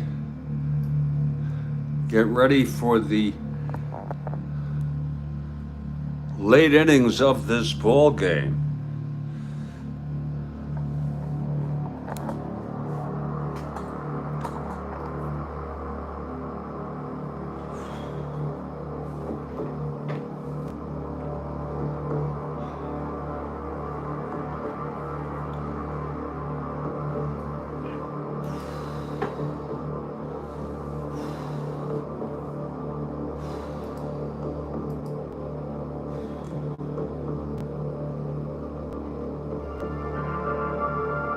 We're gonna get back to this game any moment now. Any frickin' moment.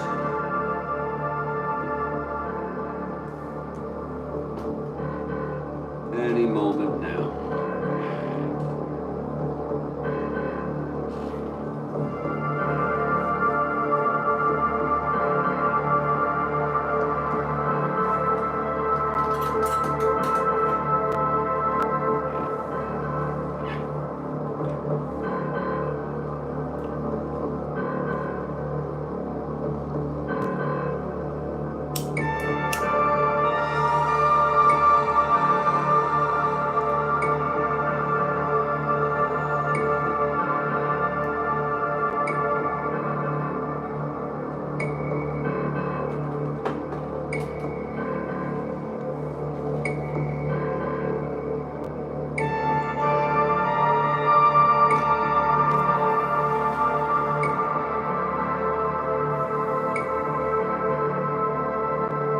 Oh,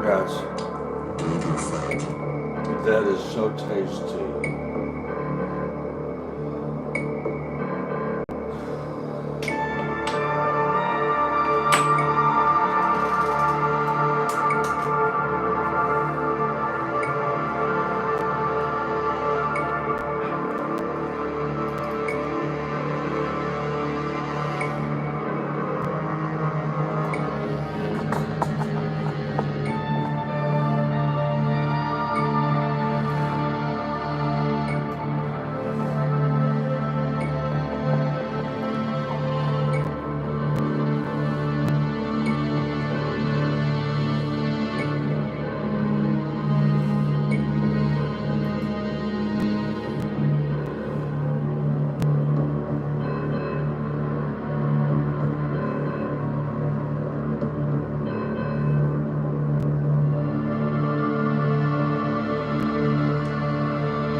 Studio B, Jeffrey Gooderman for Thursday night Strat-O-Matic Network Baseball. Yeah, you got it right.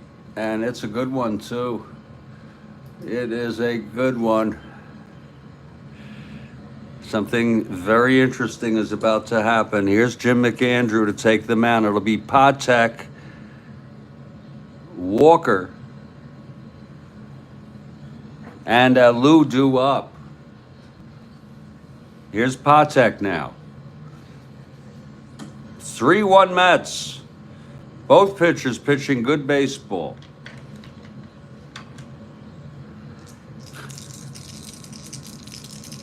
Here's McAndrew now. The pitch to Patek. That's 5-9 right-handed. Oh my, it's hit. He has the power. It's going and it's gone. Freddie Patek has hit a home run. Oh my.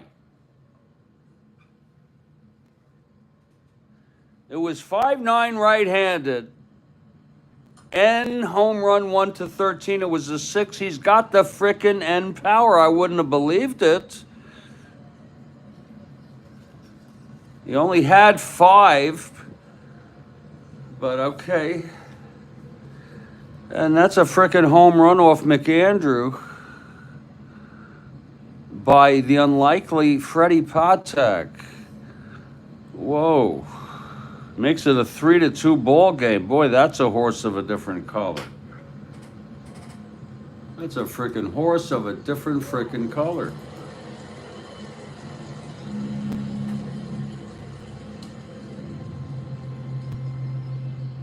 Wow, that's number 3 for Freddie. He had 5 in real world. That's number 3. It's, you know, Strat-O-Matic is decent, you know, in terms of sort of, you probably won't hit any more, but that's pretty close, you know. So Patek hits the home run, and it's freaking Freddie Patek. And he went to the Royals eventually. And here's Luke Walker to come up to the plate. They're going to have Walker hitting.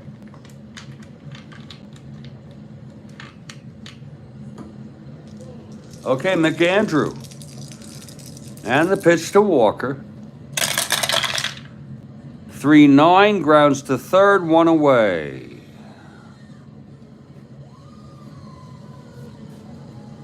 Here's Matty Alou now. You can't blame McAndrew for letting one get away from him, but off Freddie Patek, that's pretty wild. Here's Alou now. Alou has been known to pop one. McAndrew now. This is his first endurance inning. The pitch to Alou. That's gonna. Oh, that's a 1-9. Oh, taps it back to McAndrew, who throws to Clendenin for the second out. So this game's gonna go down to the wire, the way things look. And here's Cash. 0 for 2. It's 3-2 Mets. Here in the top of the 7th. The youngster Cash, 2 outs, nobody on. No great damage done with the home run. The Mets still lead 3-2. Here's the pitch to Cash, 1-5 right-handed. Grounds to short for Weiss. To Clendenin, and the side is out. But another run for the Pirates. That's not a good thing. And we're in the 7th inning stretch. And meanwhile, Luke in his first endurance inning now.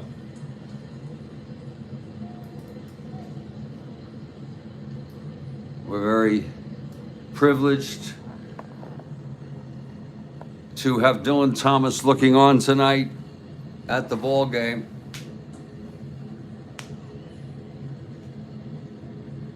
I don't know if we're pleased to have him, if we welcome him, but former president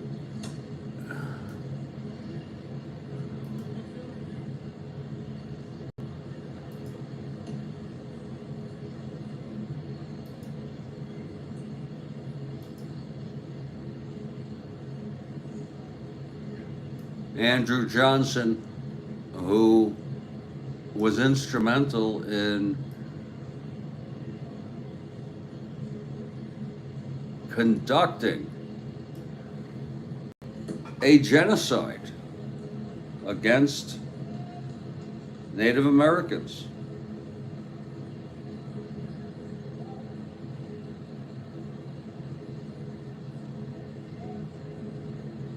A terrible contradiction to, we have principles of liberty and justice for all.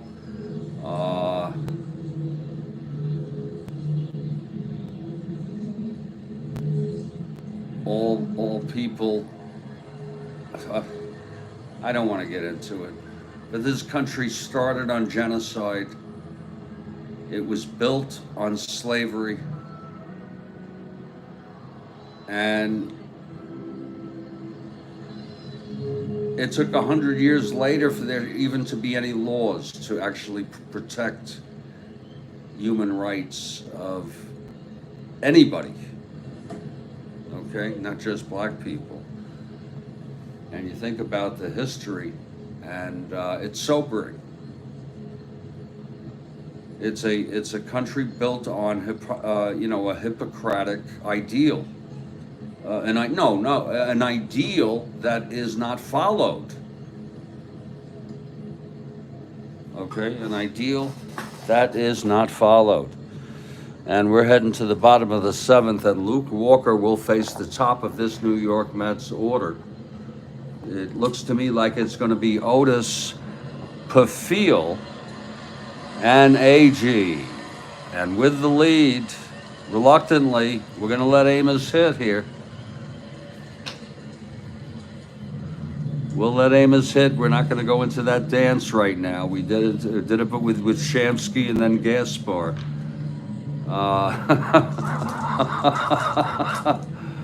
But we're going to frickin'... we're going to go ahead here and just play it straight with Amos. So here's Luke now with his 151 average. At least this time. 410, right-handed, catcher X. Probably won't come of much for the Mets. On a 410 catcher X, May a 2-2. Nobody on, no pass ball situation, no wild pitch situation, maybe. It is a 4 May, pretty good second catcher, 4-2. That's going to be a WG, wild, but with no one on, it's a grounder. And that's going to be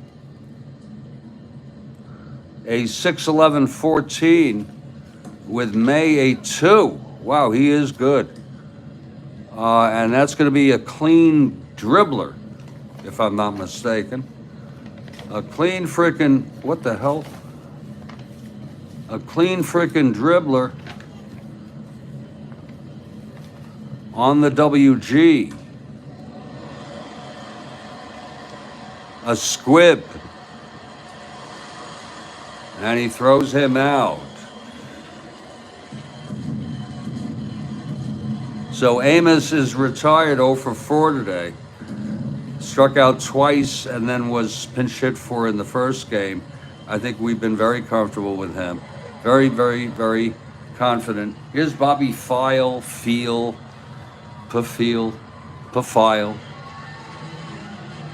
Does anybody really know? Some say file.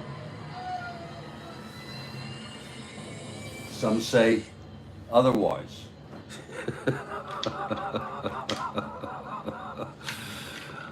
Here's Walker now. I don't know why file. I just assume bring Boswell in. Oh, not against a left-hander. I'm sorry. Pitch to file. 5-2 right-handed. Fly ball left. And it's going to be Wilbur under that. And it's 2 away. And here comes AG now. Boy, he has hit the ball hard 3 times. He hit it over the wall in the first, left center field.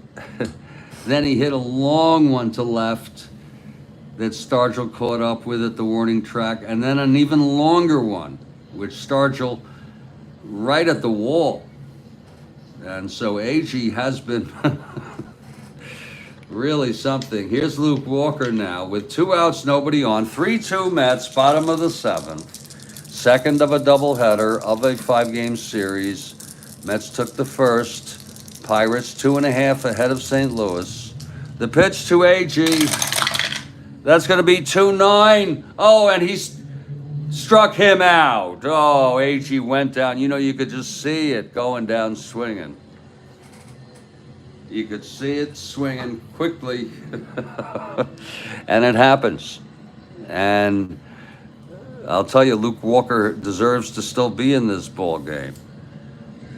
We've gone 7. It is a 3-2 ball game, folks. I hope you're enjoying it. Jim McAndrew. And all the other lovely elements of this ball game 3-2. It's actually a good place to be right now in this 69 replay, because I often talk about how I want to enjoy the process, and this is a lovely process where you have a St. Louis returning NL champs who are 2 1/2 games behind with about 11 games left. And if the Mets can hold on here, that'll mean that they have a 2-game lead. There's a big difference between a 2 and a 3-game lead when there's like 11 games left, folks. And that's why, you know, every moment here is getting more and more critical. It's called a pennant race. This, our first year of divisional play, we call it a divisional championship race. And we're going to head to the top of the 8th. It's going to be McAndrew in his second endurance inning. He allowed a home run. He allowed a run in the 6th, and then the home run on 3 singles. Then a home run by Freddie Patek. And he is still with full endurance here. And it will be the heart of the order. Look at this, Stargell, Taylor, and Oliver. And looking ahead, you know, the Bucks are down by 1. We take a peek to see they won this game 8-0. They won this freaking game 8-0. In fact, they swept this series from the Mets. 8-0 in the second game and 8-2 in the first game. It's interesting because the Mets had a 4-game lead where that was. But in this game, there was no need really to pinch hit for the Pirates, but they could bring in Clemente, okay, because they're in a pennant race. It's a little different. We're doing it a little differently here. Here's Stargell now, but Taylor will be fine for now. We might bring Stargell in to right field after this half inning. Here's the pitch to Stargell. That's going to be 2-10, right-handed, chops it to second. And Pafile throws him out. Whoa, nice. 2-10, right-handed. It was hit to second. File had it. Here comes Taylor now.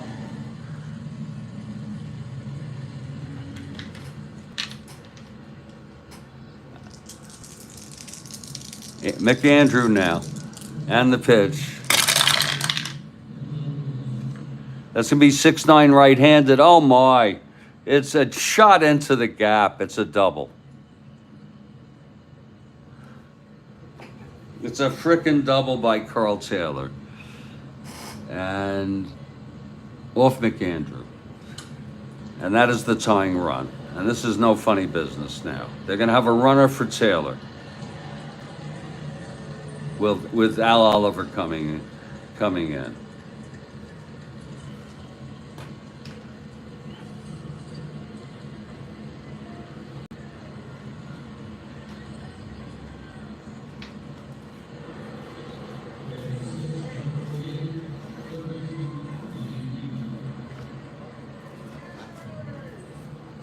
This is getting hairy.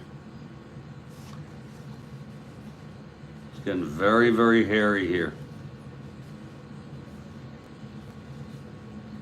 Only because he's the fastest runner they have, and he's replacing Taylor anyway. As strange as this may sound, Clemente is coming in to run for Taylor.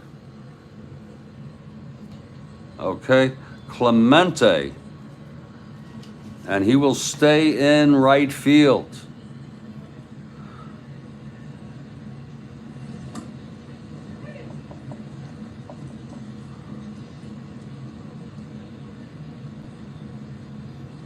One to 15.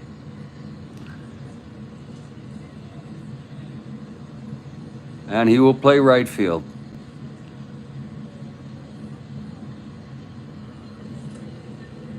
We will replace Taylor with Clemente here. We've got to try, Kathy. You know that. Sadly, you know that. So Clemente on second with one out. And this is it for McAndrew now. This is it. And this is, wait a minute now. Wait a minute. That is it. That is going to be it for McAndrew. Oh, here comes Gil Hodges.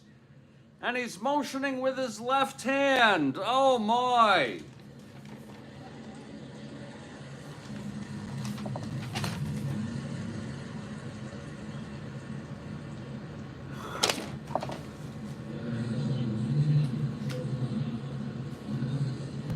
Oh my, we're going to have a pitching change. That's it for McAndrew. Oh.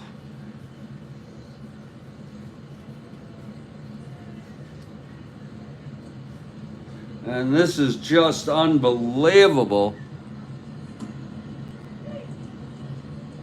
Just unbelievable. Tug McGraw, who pitched 2 innings in the first game. And don't tell me it's unrealistic, folks. It's happened. Is coming in again here in the second game. Please don't at me on this. Tug McGraw is coming in. You see what I did with Clemente? I have to work on both sides. He pitched 2 innings. He says he feels great. So he's going to face 2 left-handers here, Oliver and Hebner, okay? And we have Taylor if needed. If we need a right-hander, we'll bring Taylor in, no problem. McAndrew ends up pitching 7 1/3 innings. He's the winner of record. And this will be McGraw's to save again. I was thinking of bringing DeLauro in, but, he only pitched 2/3. 1, 2, 3, 4, 5, 6. I have not used these people very much, by the way, McGraw.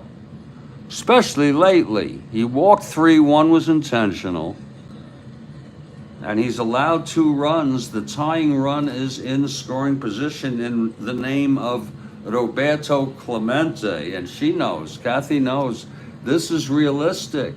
This is freaking realistic, folks. He started a game in his career.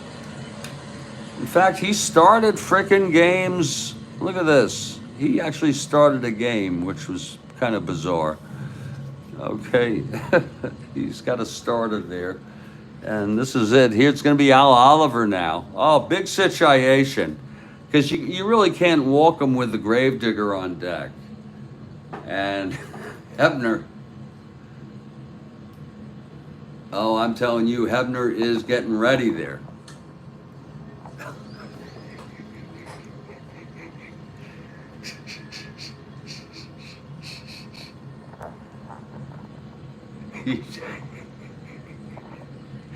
He's freaking getting ready there. As well as I could expect anybody to. Shit. Let's straighten things out a little here. Okay, here's Oliver now. The tying frickin' run. Here's Tug. Tug can go the rest of this game. If he can get 5 outs and pitch 1 2/3 innings and 2 innings in the first game, that is a beautiful day of work. Here's the pitch to Oliver. That's going to be 5-10 left-handed. Grounds to third, X.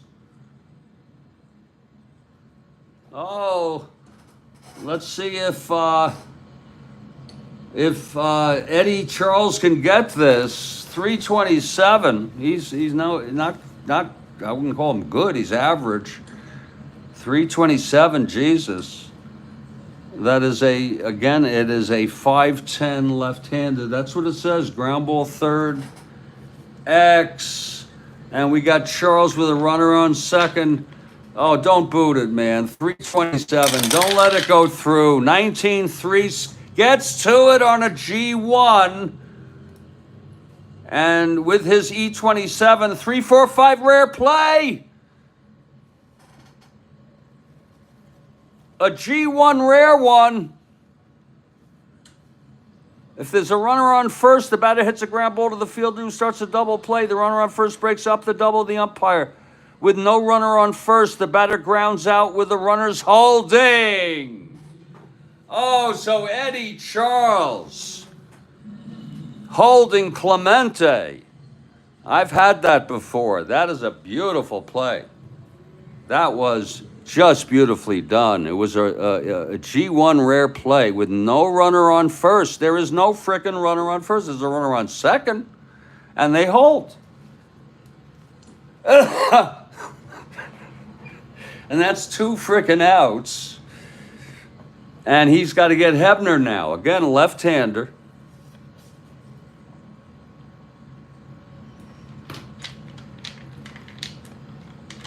They let him hit. Here's Tug now. And they're going to no, they're not going to walk him. I was thinking of maybe putting him on and so I could pitch to May. The rule is don't ever put on the winning run. But that's a rule of thumb, folks. We'll pitch to Hebner. Just don't blame me if he ties it up. Here's the pitch. 4-3, left-handed, fly ball right now. Uh-oh. Oh, Swoboda 3-4. Come on, Ron. Get to that.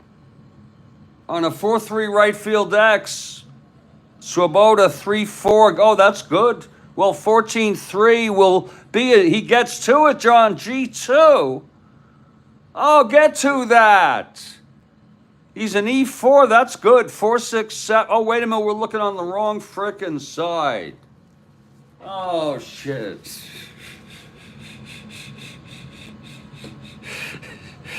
$14-3. It's an F2 though, thank God. 4, 5, 6, 7. And he doesn't make many errors. He's an E4. And he makes the catch. And the side is freaking retired. Wow. Tug McGraw knocking his glove off. You know how he used to knock it? He used to hit it. It was sort of a... Sorry about that. It was sort of a...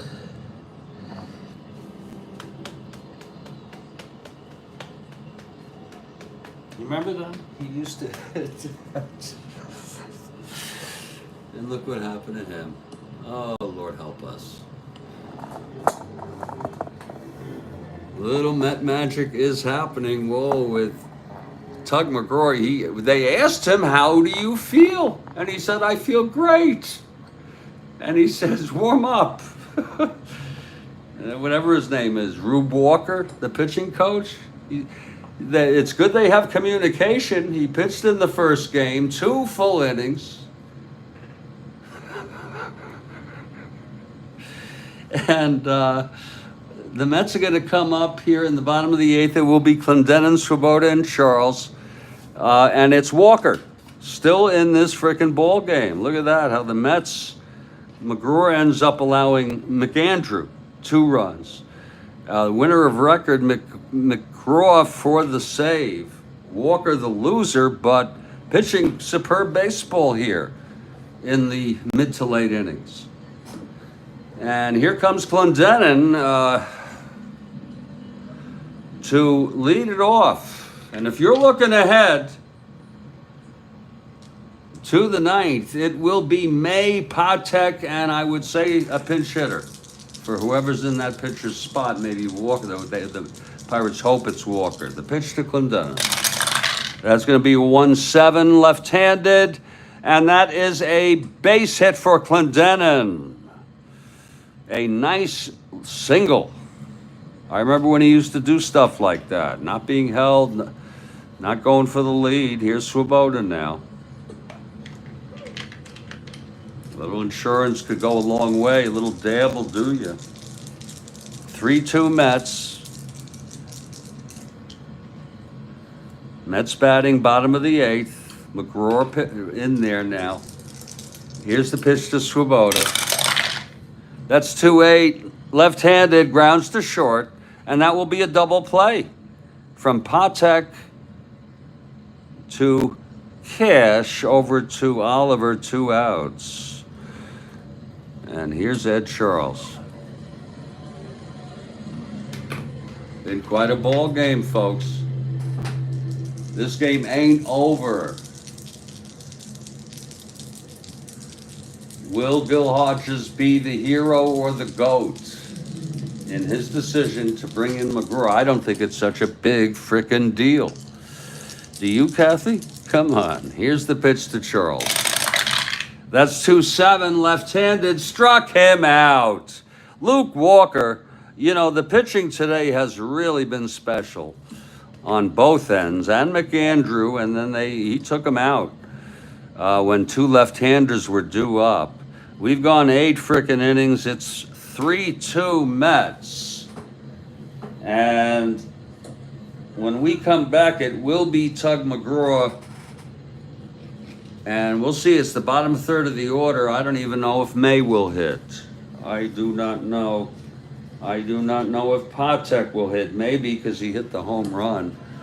But my name is Guberman. And I'm having a hell of a time here. Winding it down, enjoying the company of many great people, even if they were people who did immoral and bad things. They could be great.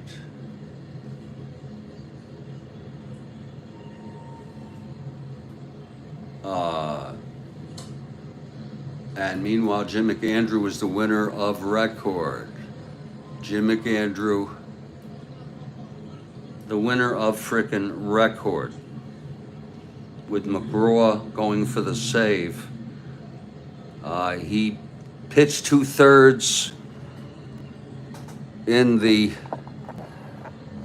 8th. I'm going to take a break for about 3 minutes. We'll come back. We'll do the top of the 9th. This will be the chance for destiny here.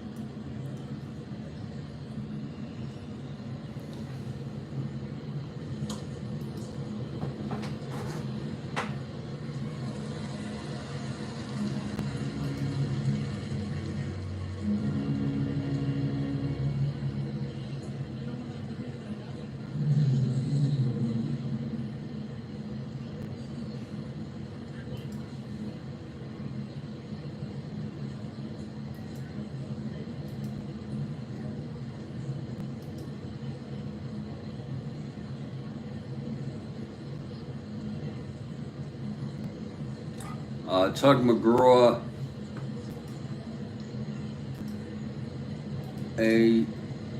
quite a how could I put this?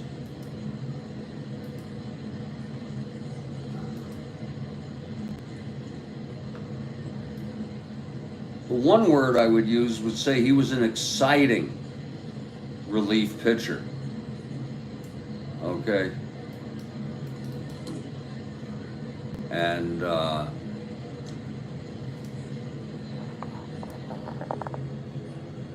he had personality.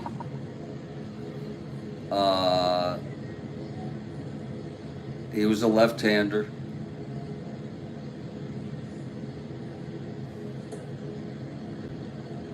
And sometimes he was overpowering, actually. I mean, don't forget that.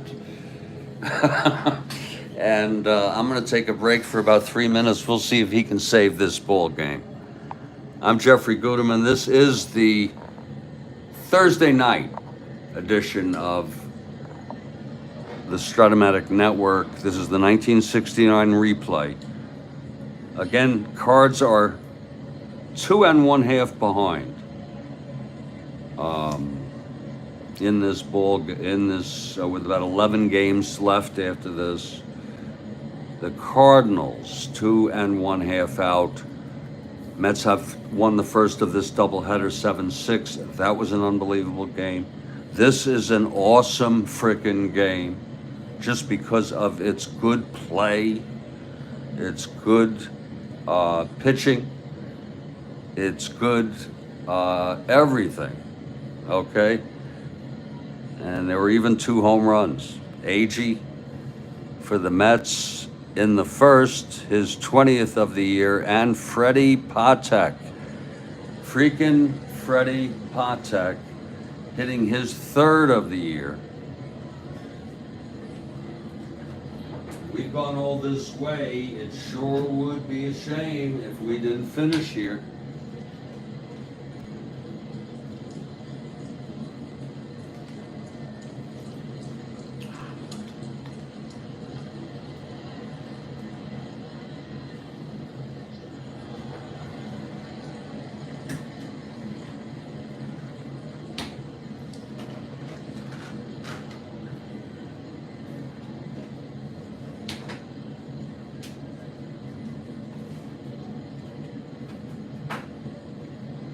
I'm going to take what I think is a much deserved break.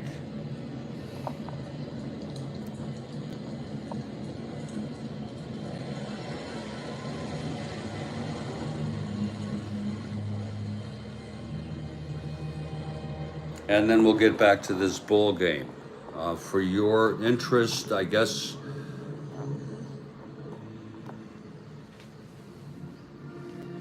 I have no problem showing you what I do when I go out of Studio B.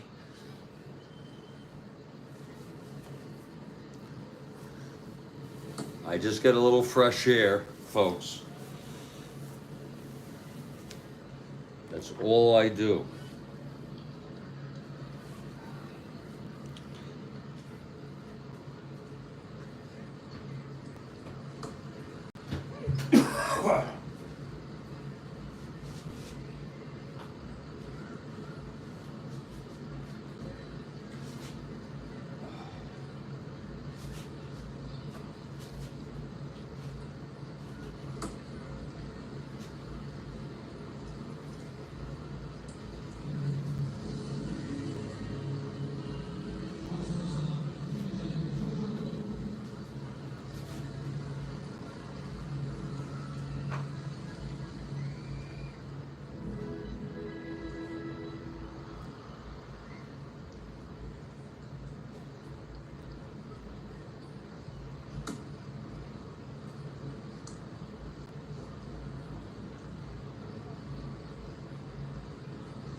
You know, there's a lady with a shopping cart of crap and garbage and bags, and she has mental illness. Obviously, she is in all different parts of this Fort Lauderdale, including where I am. She'll just stand right on the corner, and I didn't. I wouldn't think of it. It would be exploitive for me to put it on video. Okay, but it is shit. There's a freaking mosquito. Christ. So I didn't. Tug McGraw coming out now. And we want to thank everybody who's been here for this ball game, including the doubleheader this morning. And even if you haven't, for what has been some very, very, very good Strat-O-Matic 1969 baseball. And here's Tug McGraw. He's pitched 2 2/3 on the day. And he says he's fine. He's going to finish him off. And yes, there's going to be a hitter for Jerry May. It's going to be Manny Sanguillen. Whoa. Manny Sanguillen hitting for May. It's a doubleheader. Sanguillen caught the first game. This is a perfect situation. And he would stay in and be a 408. I know he's not as good a fielder as May, but they need to hit it. So Sanguillen actually is now inserted into the lineup. In a pennant race, you know they would use him. Maybe not in this exact situation. Top of the 9th, Pirates down by 1.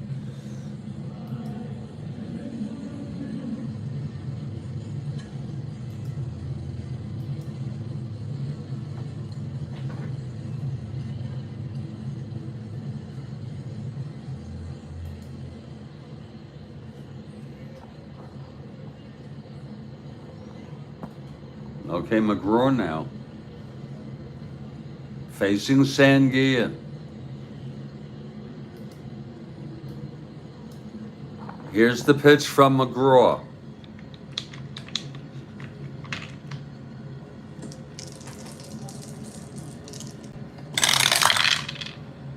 Oh, it's 1-4 on Sanguillen. And it's hit to third. Ed Charles has it, throws to Clendenin, 1 away. And they'll let Patek hit. He's not, I mean, it's not so bad. 239 hitter, hit the home run just for realism. They're going to let him hit here. Of course, there'll be a pinch hitter for Walker. 1 down now. Tug gets the sign from Grody. He's set. And the pitch to Patek. That's going to be 2-10. And he taps it back to Tug, who fields it cleanly and throws to Clendenin, 1 out away from the ball game. 1 out away from a sweep of the Pirates by the Mets. And there's going to be a hitter for Walker. Walker pitched 8.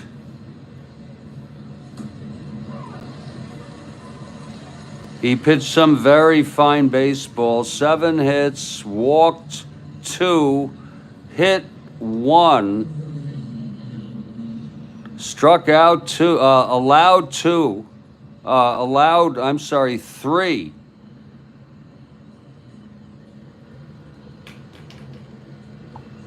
And there's going to be a hitter here for him.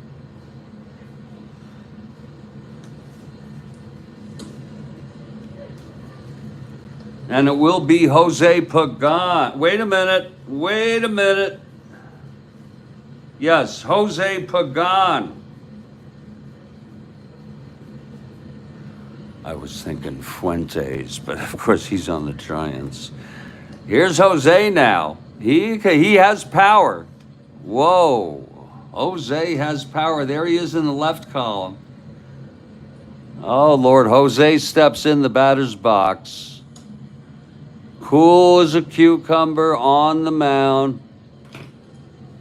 is Tug McGraw with 2 outs. He is set. The wind up and the pitch to Jose Pagan. That's 1-4 left-handed. Fly ball left.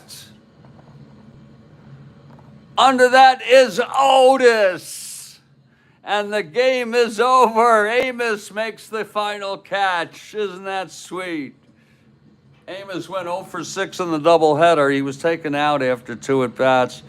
It was a fly ball 1-4 left-handed. Look at Tug McGraw. He is all smiles. All smiles as he's congratulated first by Jim McAndrew, who was in the dugout. And you just saw a sweep. Well, if you saw the first game. But you saw the completion of a sweep by the New York Mets, the best season they've had in franchise history. They are now 3 freaking games over 500. Unbelievable. I'll have the brief wrap up in just a moment.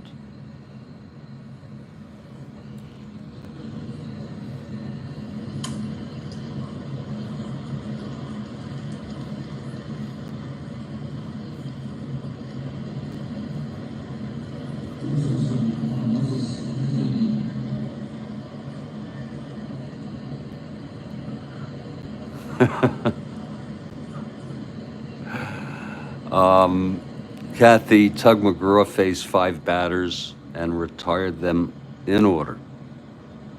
That's what he did. Without the tying run. Without the frickin' tying, without even on the ground ball here. It was 1, 2, 3 in the 9th. What a beautiful, beautiful work done by McAndrew and McGraw. What a beautiful, beautiful collaboration there. The final line, New York Mets, 3 runs, 7 hits, no errors. Pirates, 2 runs, 6 hits, no errors. Just a very fine played ball game all around. To me, I don't know what to say. AG hit the home run. The Mets got a couple runs. They were leading 3-0. Pirates came back. It was 3-2. And to me, the turning point of this ball game was when I saw Gil Hodges coming out of the plate after McAndrew allowed the double to Taylor and brought in, with 2 left-handers coming up, Oliver and Hebner, brought in Tug McGraw, even though he had pitched 2 frickin' innings in the first game. And he got a save. He got 2 saves in the doubleheader. I'm sure that's happened before. All I want to leave you with is that this is going to put the Pirates 2 games. 2, can I stress it? 2 games. You have a beautiful, restful evening. I'm going to sleep nice.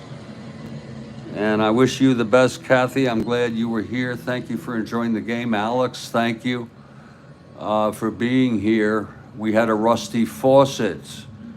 And everybody else who's been here on this Thursday night edition of the Strat-O-Matic Network. My name is Guberman, Jeffrey Guberman.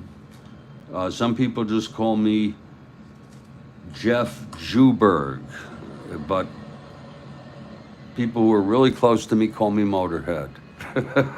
You, you all have a good night now. You hear?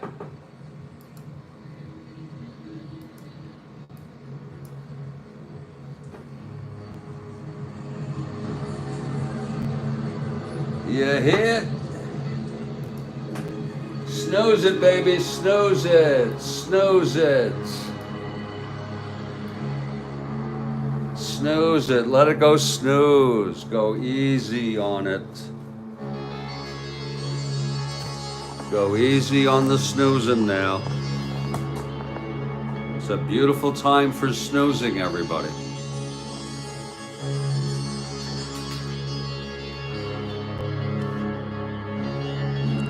It's just a glorious sweep by the New York Mets. The New York Mets with a sweep here.